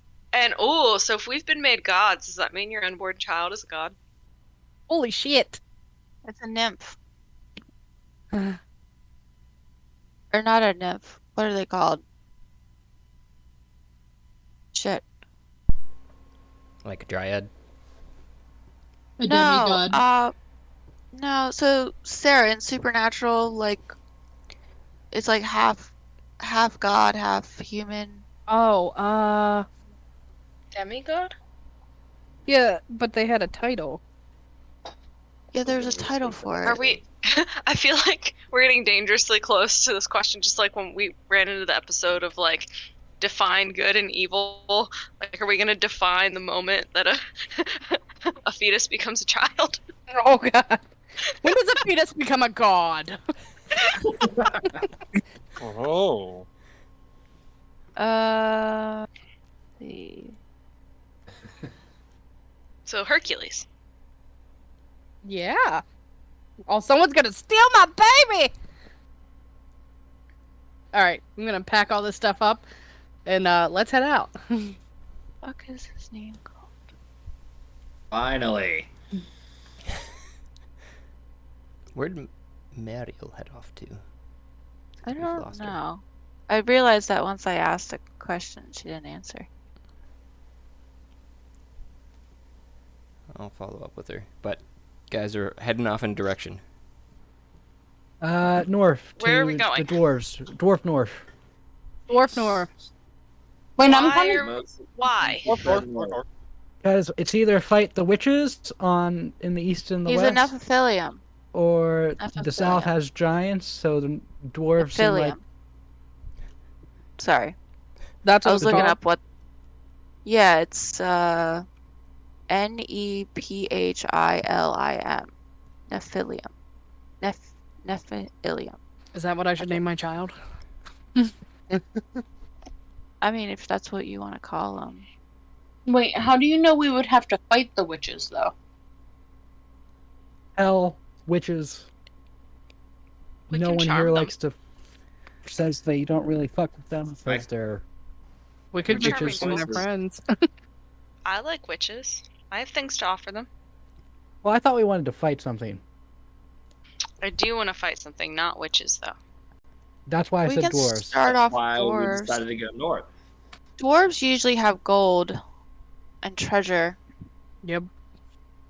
This Or is- drugs. Question is, what is And that fighting going to get prowess. us in hell? Drugs might be possible, right? I mean, I the could be last persuaded to doors, fight for drugs. What if we the find another one of last those? doors we ran into had drugs. So What if we find another one of those trading demons? Well, dwarves we ran into were dicks. Yeah. but they had drugs. To be fair, we are in hell. To Don't really get here like for being nice. I am getting a little low on my MSG. It's All right. imperative that I have it. It's for medicinal use. You have a medicinal MSG card.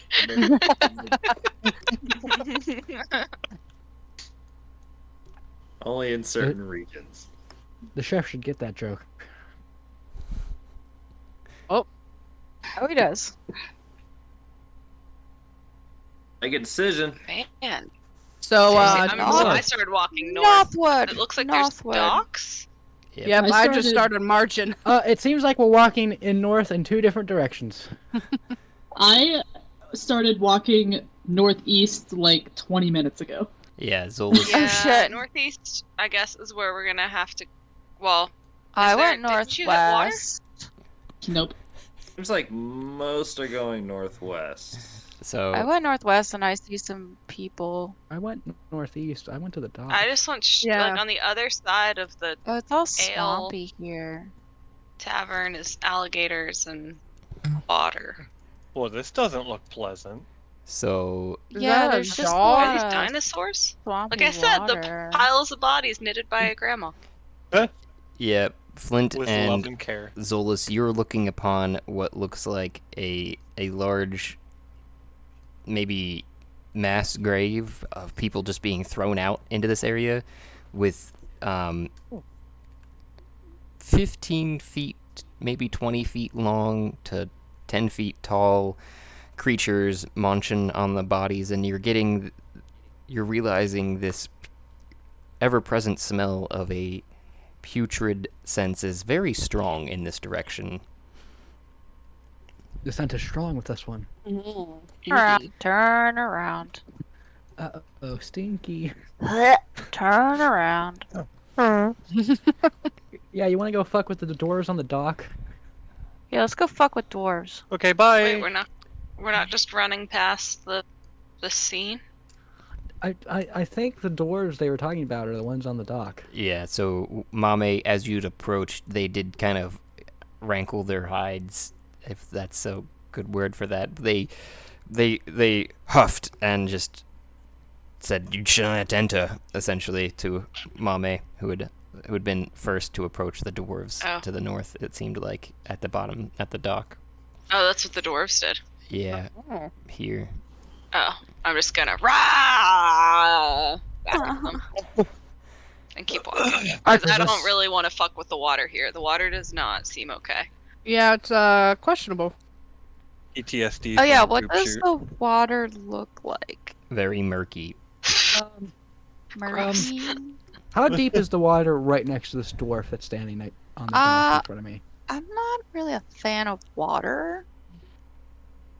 I'm definitely not a fan of this water.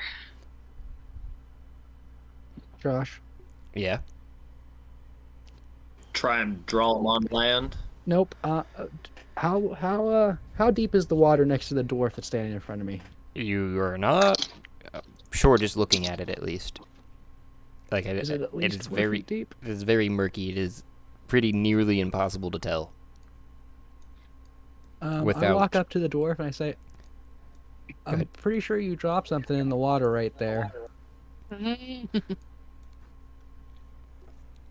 Oh, wait. How do I? You can roll a persuasion if you'd There like. we go.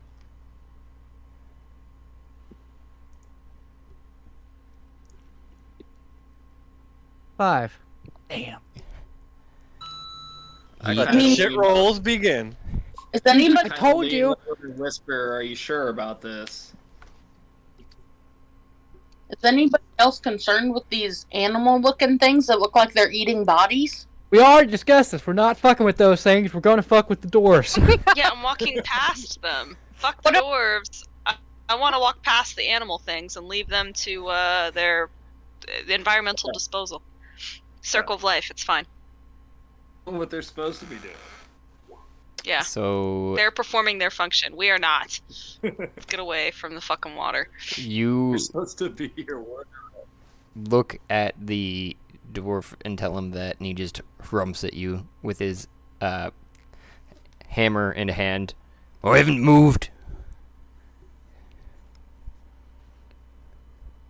If you step up maybe you up should. that ladder, though, because what you're seeing in front of you is actually a ladder that leads up to a platform that they're on. I'll whack you one good. I'm gonna yell over and say, "Hey, fuckheads!" What? I turn and look. Get over here! Didn't we just agree we were going to fuck with the dwarves? No. I've decided said I you're no gonna longer go want north. to fuck with the dwarves. This is north. This is where we were going.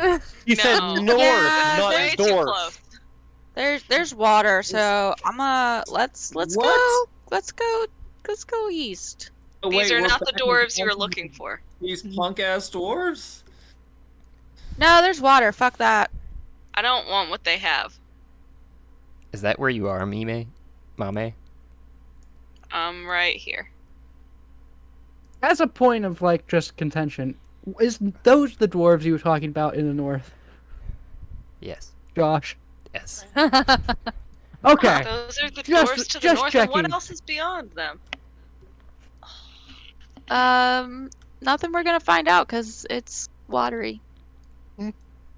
Don't get in the water. I didn't see where your ping I'm went. gonna- It might be because my map is here, but it looks to me like you're right next to one of these small buildings, caravan-sized animals are, and it turns its face to you and starts sniffing. Negative.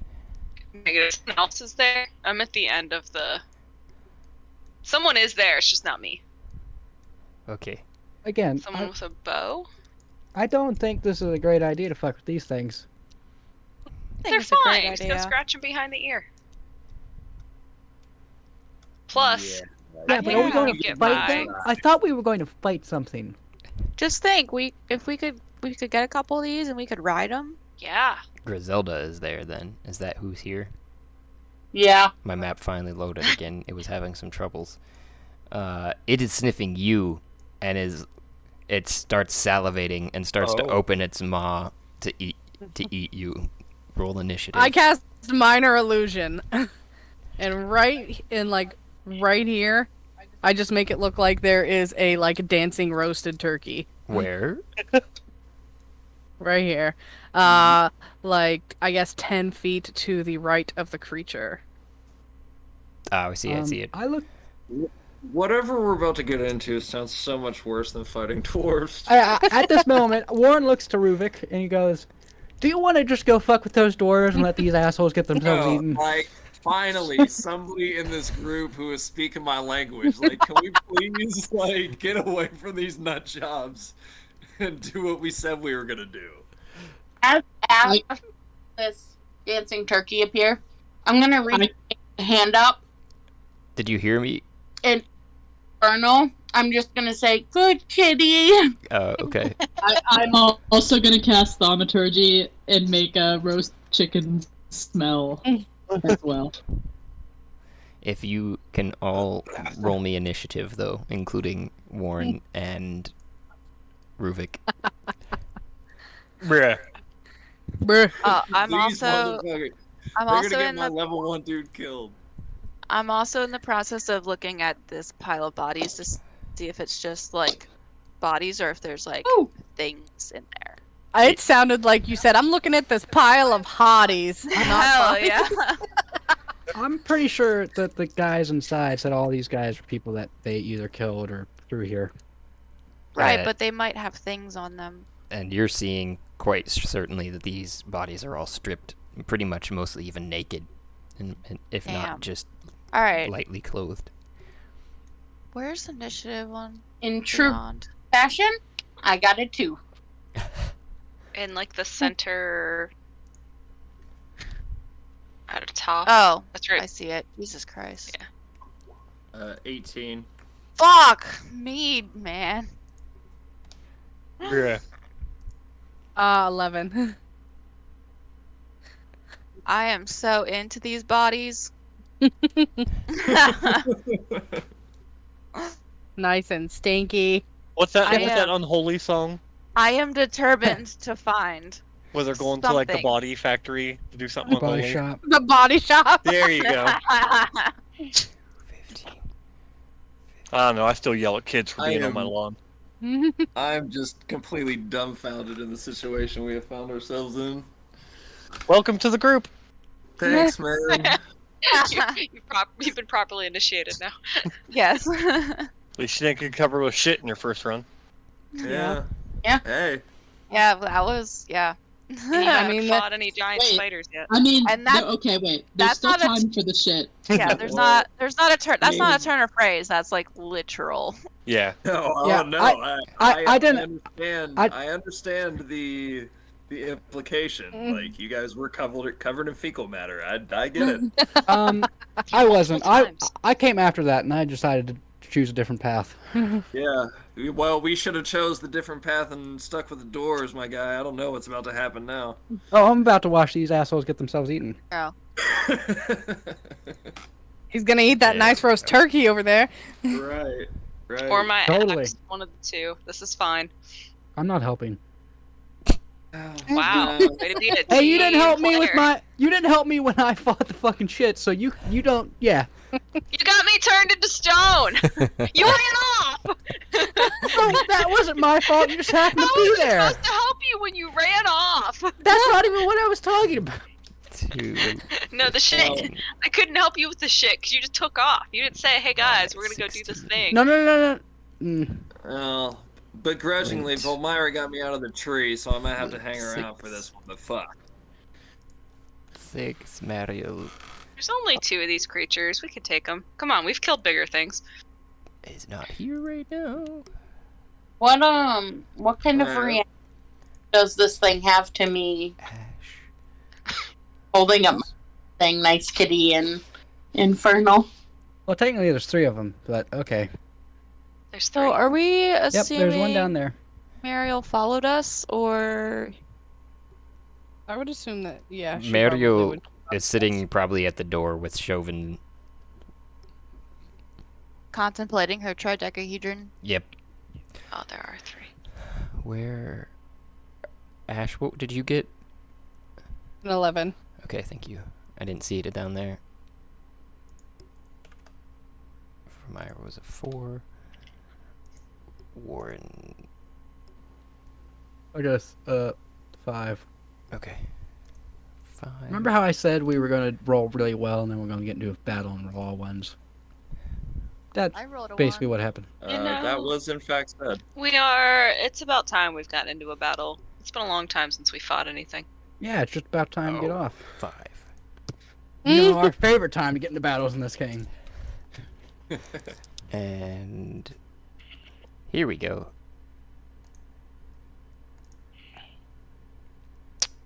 It turns to you with the kitty and is looking at the Which hand do you have raised, by the way? The non-bone exposed one, so my left. And it is still sniffing in your general direction. And so it's breathing in heavily, and it kind of turns its nose up almost even slightly at the thaumaturgy smells and vision from its right, and keeps trying to bite down on your hand. And you all should roll me a Constitution saving throw, getting this close to the creature. All of us? Why? Let's see here. I think me and Rubik it's are you pretty- guys. Yeah, you guys are good. Sorry, it's just Griselda, who, as the creature is leaning in Oh. towards you. My apologies. I had to bounce back to the map to see what was going on there again. I thought some were Man, closer. if we gotta get in close, we're probably gonna have to roll it anyway. What's it for, Josh? Stench. Okay. It smells so bad, you have to roll a Constitution saving throw. Well, I wasn't sure if it was like these or poison thing. 'Cause... It does, or be poisoned, not poison damage. You would be poisoned by getting that close if you don't make the con, which was... I have against being poisoned. That's why I was. Okay. Yep.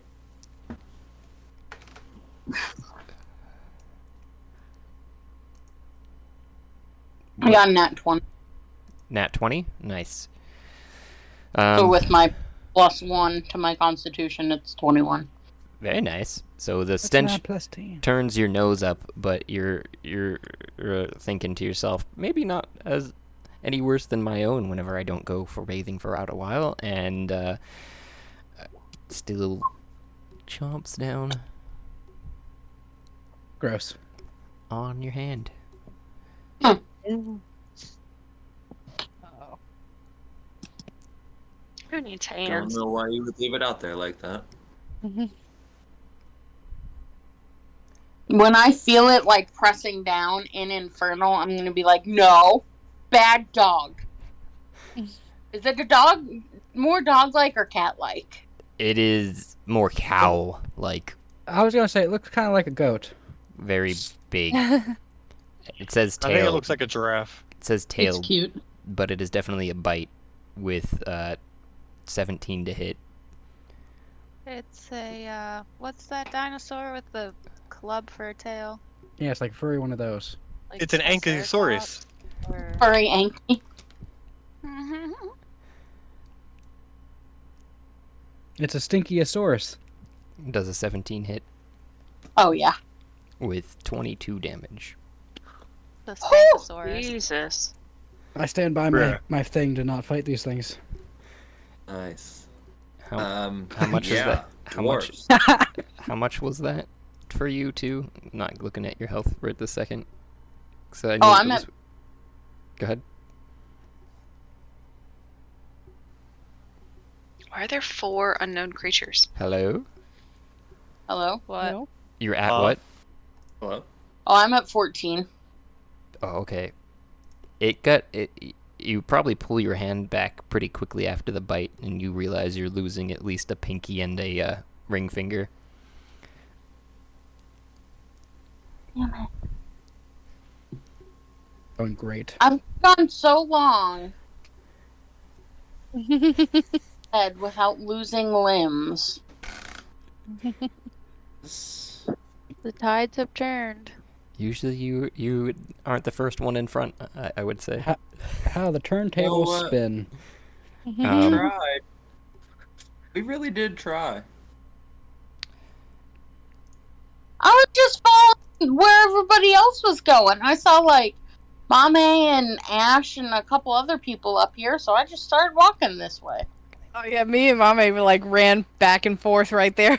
Like ran up and then ran back. Just left you there after So- getting that thing's attention. Are we going to fight this thing now, or are we going to do what we thought we were going to do and fight the dwarves? Going north. Fuck that. That is north. Well, we already have their attention. Well, that's what I'm saying is I'm not going north. I don't fuck with water. And you also see the other two creatures off to the sides, just kind of moving around, not really caring too much. They go in to bite the some more undead corpses. You're realizing there's a couple other of the same creature, and just beside you, Griselda, in particular, everyone else could roll me a perception to see if they notice this, but you definitely notice the mound off to your left there start to shudder. Oh, man. Oh, you don't want to fuck with the dwarves on the dock, but you want to fuck with the giant animals that are eating corpses. At least I can see them. I don't know what's under that water. Fuck, it's not the dwarves, it's the water. Fuck the We water. weren't going to go in the water. We were going to be on the dock. Bumbleclaw until you're not. I don't go near water. Fuck that. Water's dangerous. 14, Josh. Water will kill you. Don't go Hey in the guys, water. not that person, but ground's starting to move over here. Yeah, I noticed. And Everyone everyone Fifi else did too. ate two. Oh, I did? Yeah. Well, can we just run real fast past this part? Yeah, because you realize that the ground actually sort of okay, so when the briefly ground shook. starts moving, I immediately hide myself behind this pile of bodies. You cannot move. So- It is not your turn. It is Mame's turn. So, wait, do you want to run towards the moving ground? And past it. Yeah. So more like northeast. Yes. It is your turn, Mame. Yeah. With Zolas on deck. So I want to hide. are we allowed to see the health bars on these creatures? That is not a feature that I'm able to also provide with Roll20, unfortunately. I couldn't figure there's... Really? Yeah. There is. I forget how to do it now. I But was gonna say I've played a campaign where it shows. it's not really going to help you because they're all going to be full and you have no idea of what it means. And I'm not going to put numbers there. Sorry. Okay, well I'm gonna throw. Oh no, you don't need to put numbers, but it helps hand to know like axes. if 30 damage does like a very tiny amount to the health bar. Yeah, I'll make I sure forget. Zero. Do I have to roll to hit 3 times? For the 3 vicious hand axes? Oh, yes. Because remember we'd said too that you're using your movement, your bonus action, and your action to throw all 3 of them. Okay. Well, I'm gonna throw them specifically trying to hit the face or neck of the one by Griselda. Okay. I got 25, a 22, and a 12.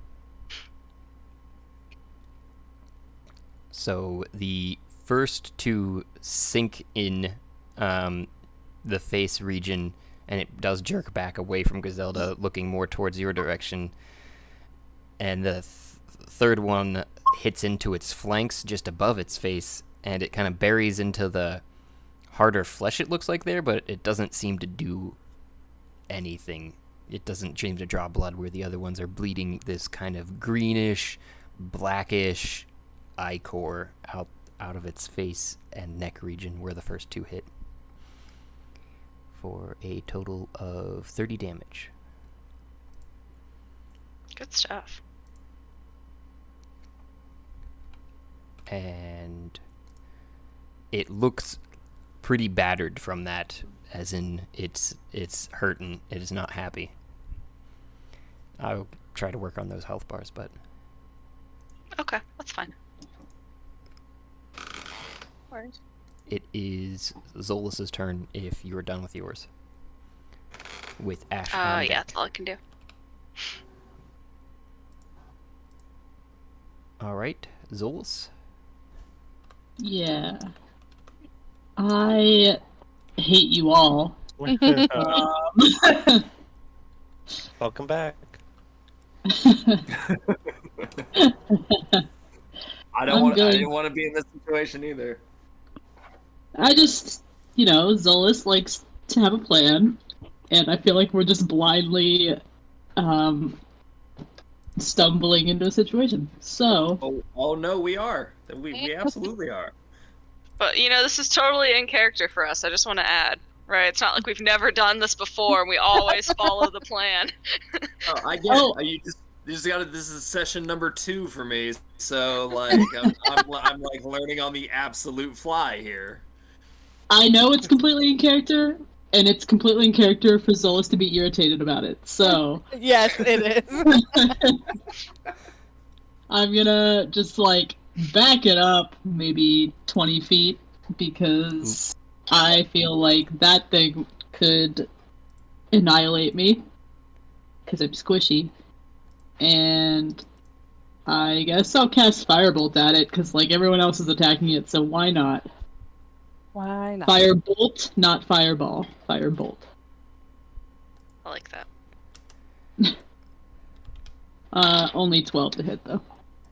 And it splashes across the harder looking hide area, not even causing a singe. It's going great, guys. Good job. Mm. Okay, that's my turn. And it's Ash with a creature in between that, and then Flint is on deck. Alright, I am going to... What is the distance of this one?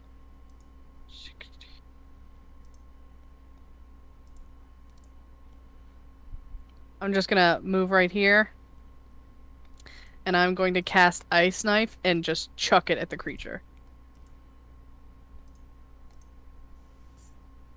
20, not natural. Oh, that'll hit. Oh yeah, I just summon up a little, like, clear ice knife and then swing it at the creature, letting it fly. Ooh, a whole 2 damage. And it sails true and strikes just above the eye and shatters into ice. It does seem to draw a little bit more of the blood, green and black.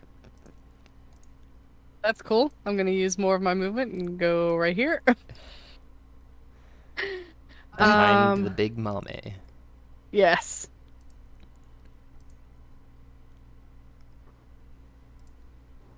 And I think that is actually all that I can do. Yeah, that's all I can do right now. Oh, actually...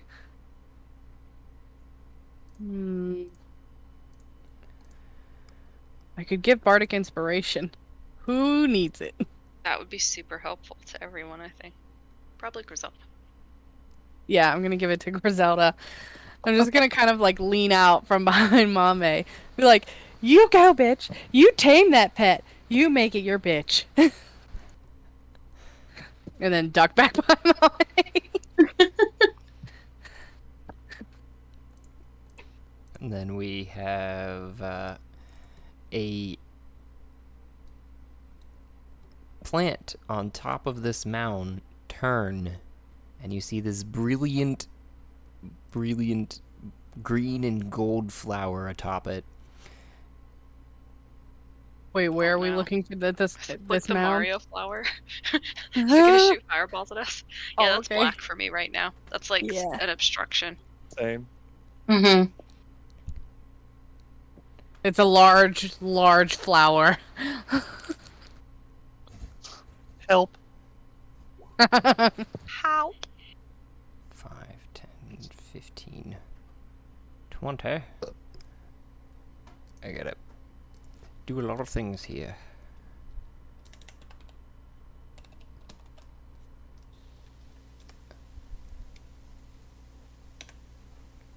Come on. Work with me, internet.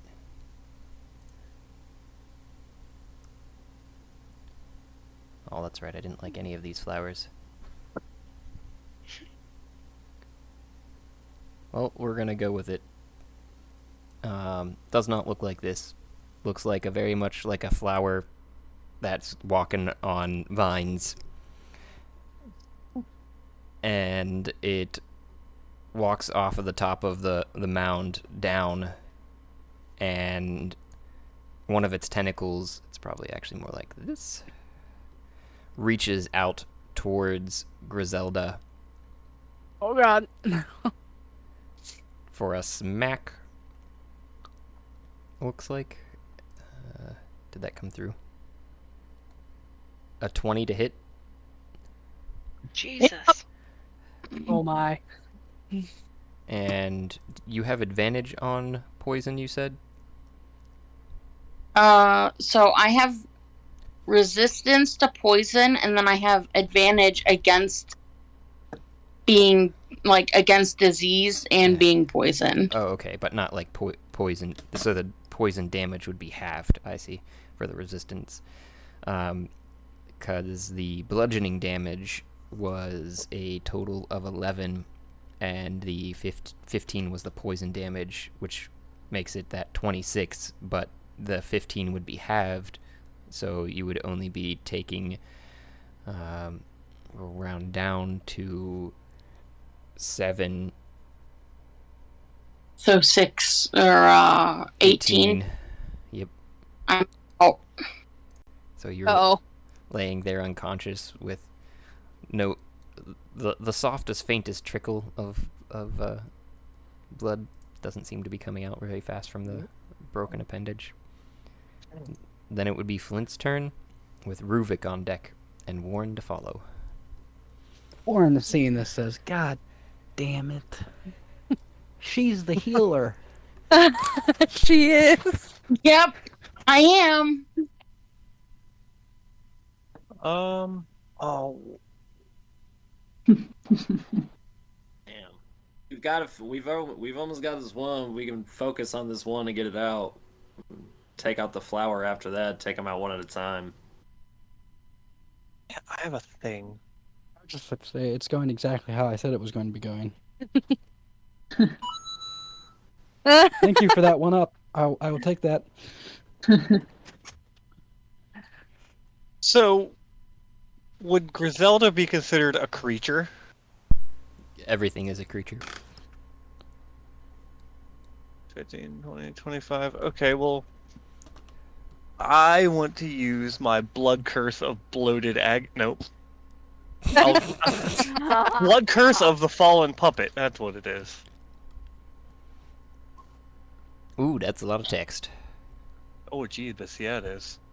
Oh my god. It sent the whole blood curses thing. Woo, doggy. Which, Okay, so, what the fallen puppet does, when you see a creature, when a creature you see within 30 feet drops to 0 HP, you can use your reaction to have that creature make one weapon attack against a creature of your choice within its range.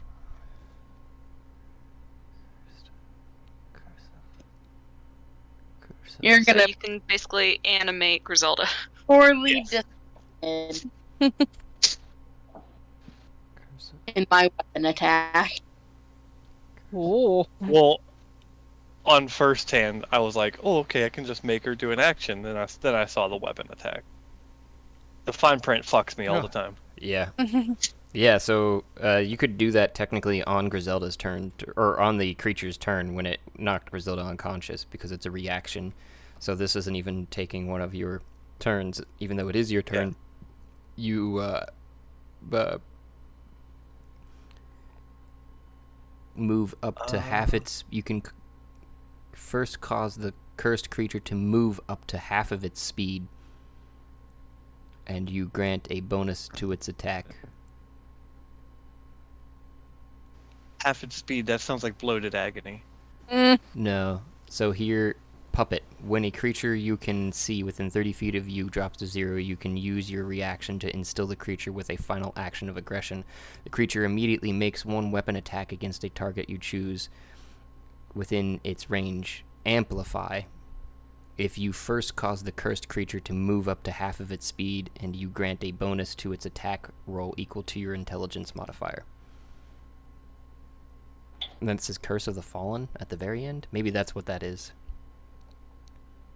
But I don't know what that amplify, how it reads through on your side there. So, I'm not sure what you want to do there. Well,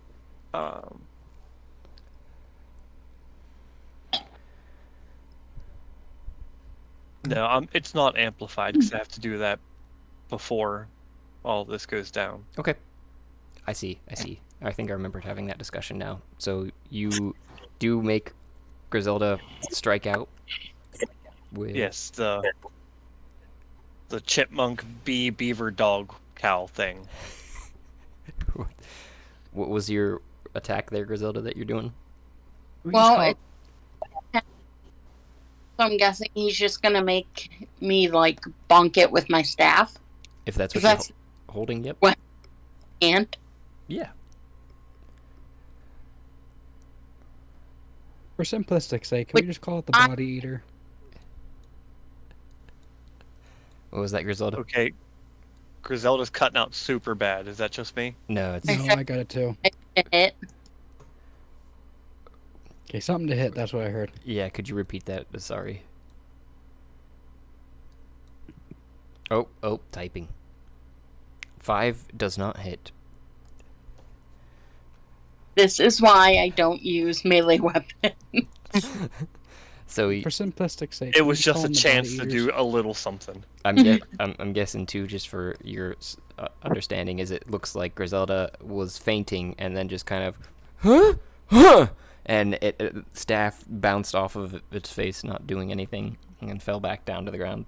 And then it is your turn, Flint, with the rest of your turn. Okay.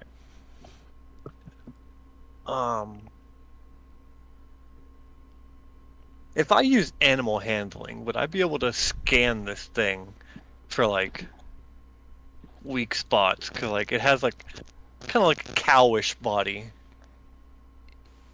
It's not animal handling, though. I like where your head's at. I think it is more of a nature, usually, which is associated with your intelligence.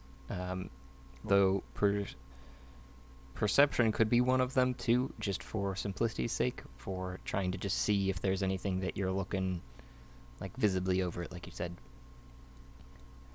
Okay, I'm gonna do that. Oh, you... You're looking at it and going, oh, looks pretty solid. I definitely don't want to get close to it either. The stench is real bad. The damn die teetered on the 19. Okay, so I will take aim with me pistol Oh, good. towards its buttock area. Okay. Well, actually no, because my original plan was its belly. Because I wanted to see if its belly looked soft and squishy. So even then, that 5 feet, Griselda would still be fine. Remember the time you thought that and then you shot me? You'll be fine. She was alive that time, too. Ground though, so it would be harder for you to hit me. Well, that was a damage roll, my bad.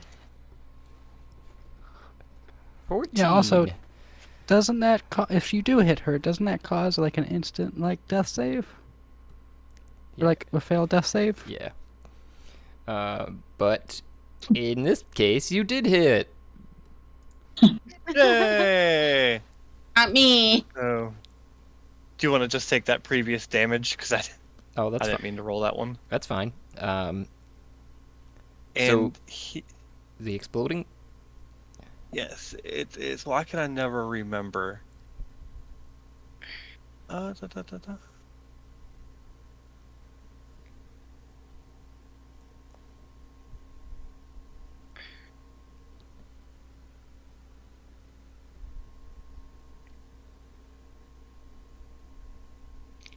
Eight plus 2, that's 10, and must be to 12.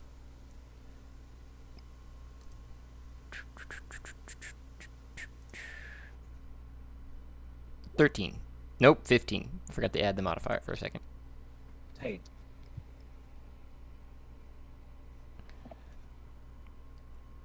Okay. But does it have to make that though? I thought it was just creatures within the 10-foot radius. It's more than Upon a hit, everything within 5 feet of the target. Everything else make- within 5 feet of the target is how I would read that. Oh, so In the this par- target doesn't have to. In this particular case as well, I would say, because the bullet would not go through. Okay.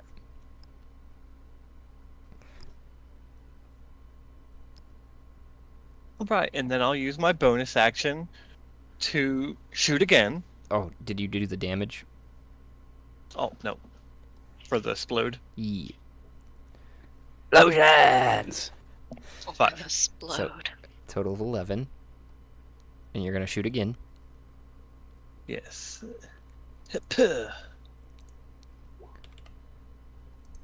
17. That'll hit. Oh! Is that 12 damage? That's a 12 damage. Ooh. And the explosion?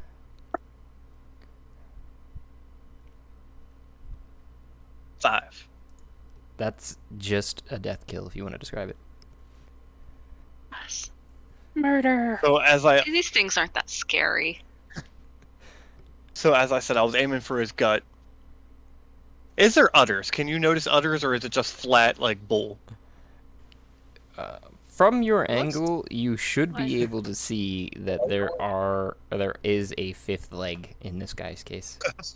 Oh, well, I'm sorry. Oh, a fifth. Ah, leg? see, you're a fellow Wow. fan of the magic tricks. So with that I second would- shot, with the That would second make my shot night aimed, if we did a magic trick on one of these things and it couldn't walk anymore. Oh my goodness, yes. it just gets stuck on it and it can't move. Yeah, It's like it's kickstand. literally like a kickstand. It's stuck. Oh shit! Is that what Yes. you're shooting at? Yes, for the second bullet. The first bullet, I would say, would break the skin and opening up a nice little fleshy, like, hole. Mm. And then the second shot just penetrates through it up into its gut abdomen area, and then with the bullet's explosion, just blows out its bottom guts. I'm gonna fucking blow out this thing's guts And all onto the ground. and the appendage just falls first as before the rest of the guts fall out, and it rears up on its hind legs.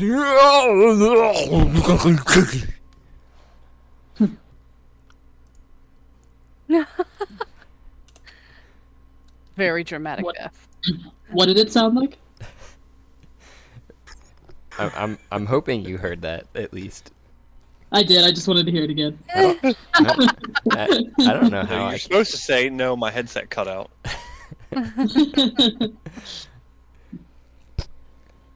I don't even know how it sounded, honestly. It's recorded, right? Yeah. We'll remember. Yep. We'll hear it again. There's an infamy on the internet. So that was my 2 attacks. I still have my bonus action. Shoot the plant. Can you guys see health bars now if you hover over these things now too? Yes. If I hover, yeah. Oof. Wait a minute. No, I one of just my see- characters has. The I think flower We can- thing doesn't have numbers. Good. We can see numbers, Josh. I don't know how to change that, honestly. When you... Oh, so I can see. So because it's empty on the one we just killed, it's I 0 think- out of 84. But if you go over to like a healthy one, it says 84 out of 84. It's a full green bar. Yeah, I think the reason it Yeah. does that is because we just killed this one, so now we know how much health it has. Well, there Oh, should be 'cause a we way have to that turn type- the numbers 'cause- off entirely. There should be, anyways. I'm not finding it though. Yeah, I'm not sure where it is, but I'm pretty sure it exists because Oh, I see I've- the difference. I see the I've difference. played a now. game where we've never known what the numbers were, but we How could about see the now? health bars. I just saved it again with a different setting. Yeah, the numbers went away on the dead one. Cool. It's visible to editors, not visible to everybody else. I assumed that wouldn't make the health bar, but apparently that just makes the numbers visible only to me. Yeah. Yeah. It wasn't very So specific. now we can just see health bars and their numbers. It Yep. didn't fix the. Oh no, there it goes. I had to get through all of them. Alrighty. This is gonna be me poking holes at the rules again. Yeah. So I still have my bonus action and a touch, just walking up beside someone, just like grabbing their shoulder. Bonus action. If that your hand that I say to be putting on their shoulder is doing healing hand. That would the healing hand would be an action. Walking up and getting up there to be in touching distance would not be.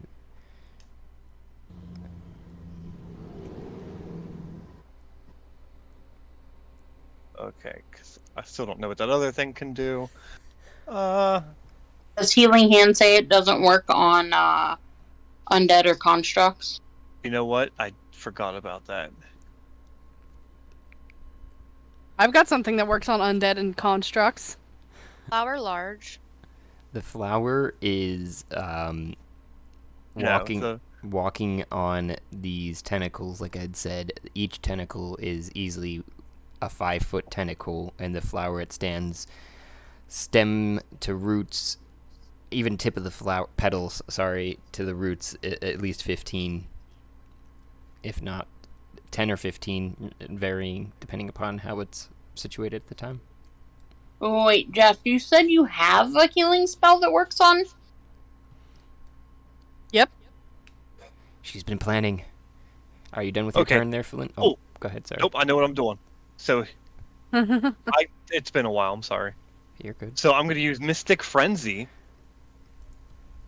which is starting at 7th level when you use an action to Never mind.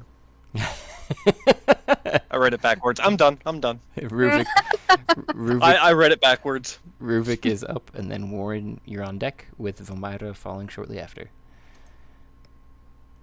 So what you doing there, Ruvik? You're standing there and looking at those dwarves.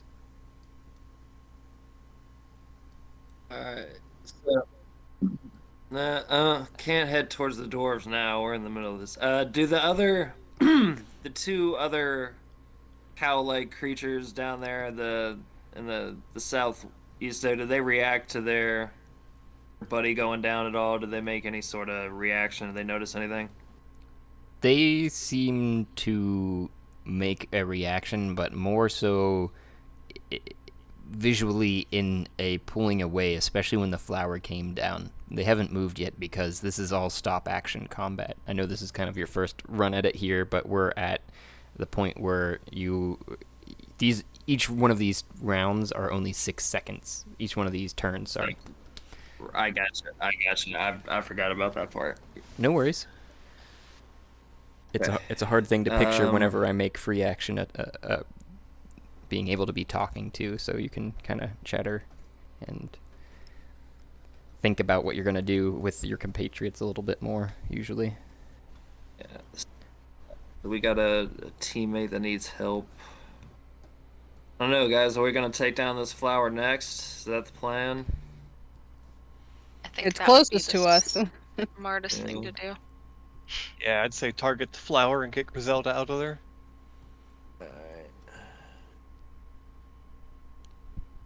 Fuck it up. And I'm going to use breath weapon on the flower. Is that a cone? No, straight line. 30 Okay. feet. Where are you? He moved just around you. Oh, I So see. Gotcha. 5, 10, You're in front of me now. 15, 20, 25, 30. Move the extent of your movement right at the edge of that log there. Standing slightly over the head of the downed creature and pointed towards the flower. Yep, I'm going to try to hit it kind of right in that bulb there. Okay. See if I can stun it.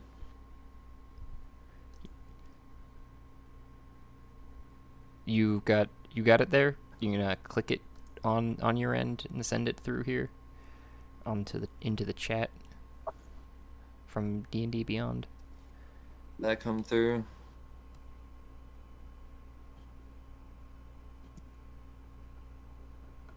Negatory. Let me I see. can't. Yeah, I'm gonna need a hand on this one. No worries. Yeah. Did you install the Beyond plugin? Yes, I did get that far. Is there an extra step, Josh? To link them. On features and traits. Yeah. For it. Sorry, you're breaking up on me there. Try clicking features and traits, and then going back to your spells and casting it again. Mm-hmm. Oh, yeah. For some reason, clicking features and traits, like, syncs it. Mm-hmm. Where's that at? It's in the It's box. the 4th tab over. So actions, inventory, features, and traits. You can use your action.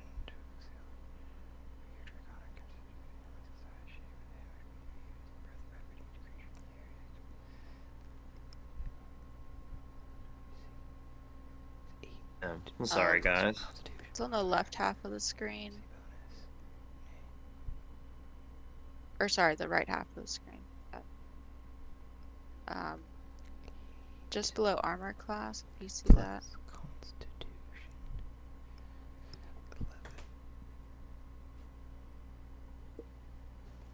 Yeah, I got that. Okay, so you clicked on features and traits.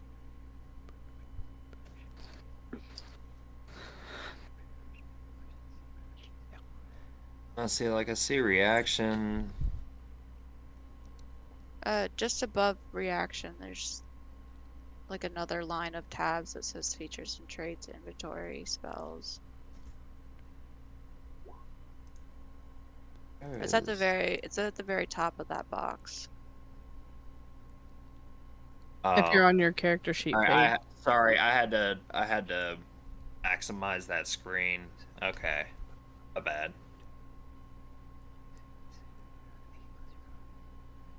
Alright, now let's see this shit. Each creature in the air make a saving throw. It doesn't say what saving throw. So I got a notification on Beyond.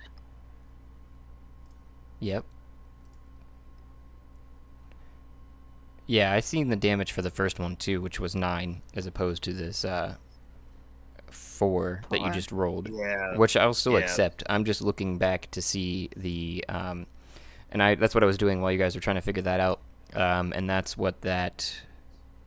Okay, so you saw the 19 9 and the 4 at least. from D&D Beyond, but not in Yeah. in the chat for Roll20 is all. However, the plant did save, which was what I was trying to figure out. It doesn't say what type of save, although I would have assumed it was dexterity. Yours is your Constitution modifier, so I'm gonna guess that I rolled the wrong thing because I was reading quickly to try and fill in the blank there too. Dex save. Sorry, I probably didn't make that easy either. Yo, no worries. It's your first go round. No one's going to say anything here. No, so, I know. Yeah, I if know. you- Y'all are awesome about it. Don't get me wrong. Like I If you said. bring your laptop this weekend, we can try to figure out the connection thing. So yeah, I definitely feel like after this weekend, I'll have a way better grip on it.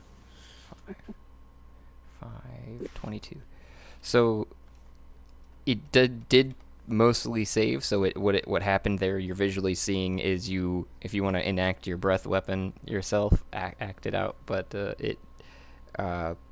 you got up on the log and I'm not. Yep. Get up on the log, take a deep breath in, and unleash a little lightning breath at the bulb of the flower.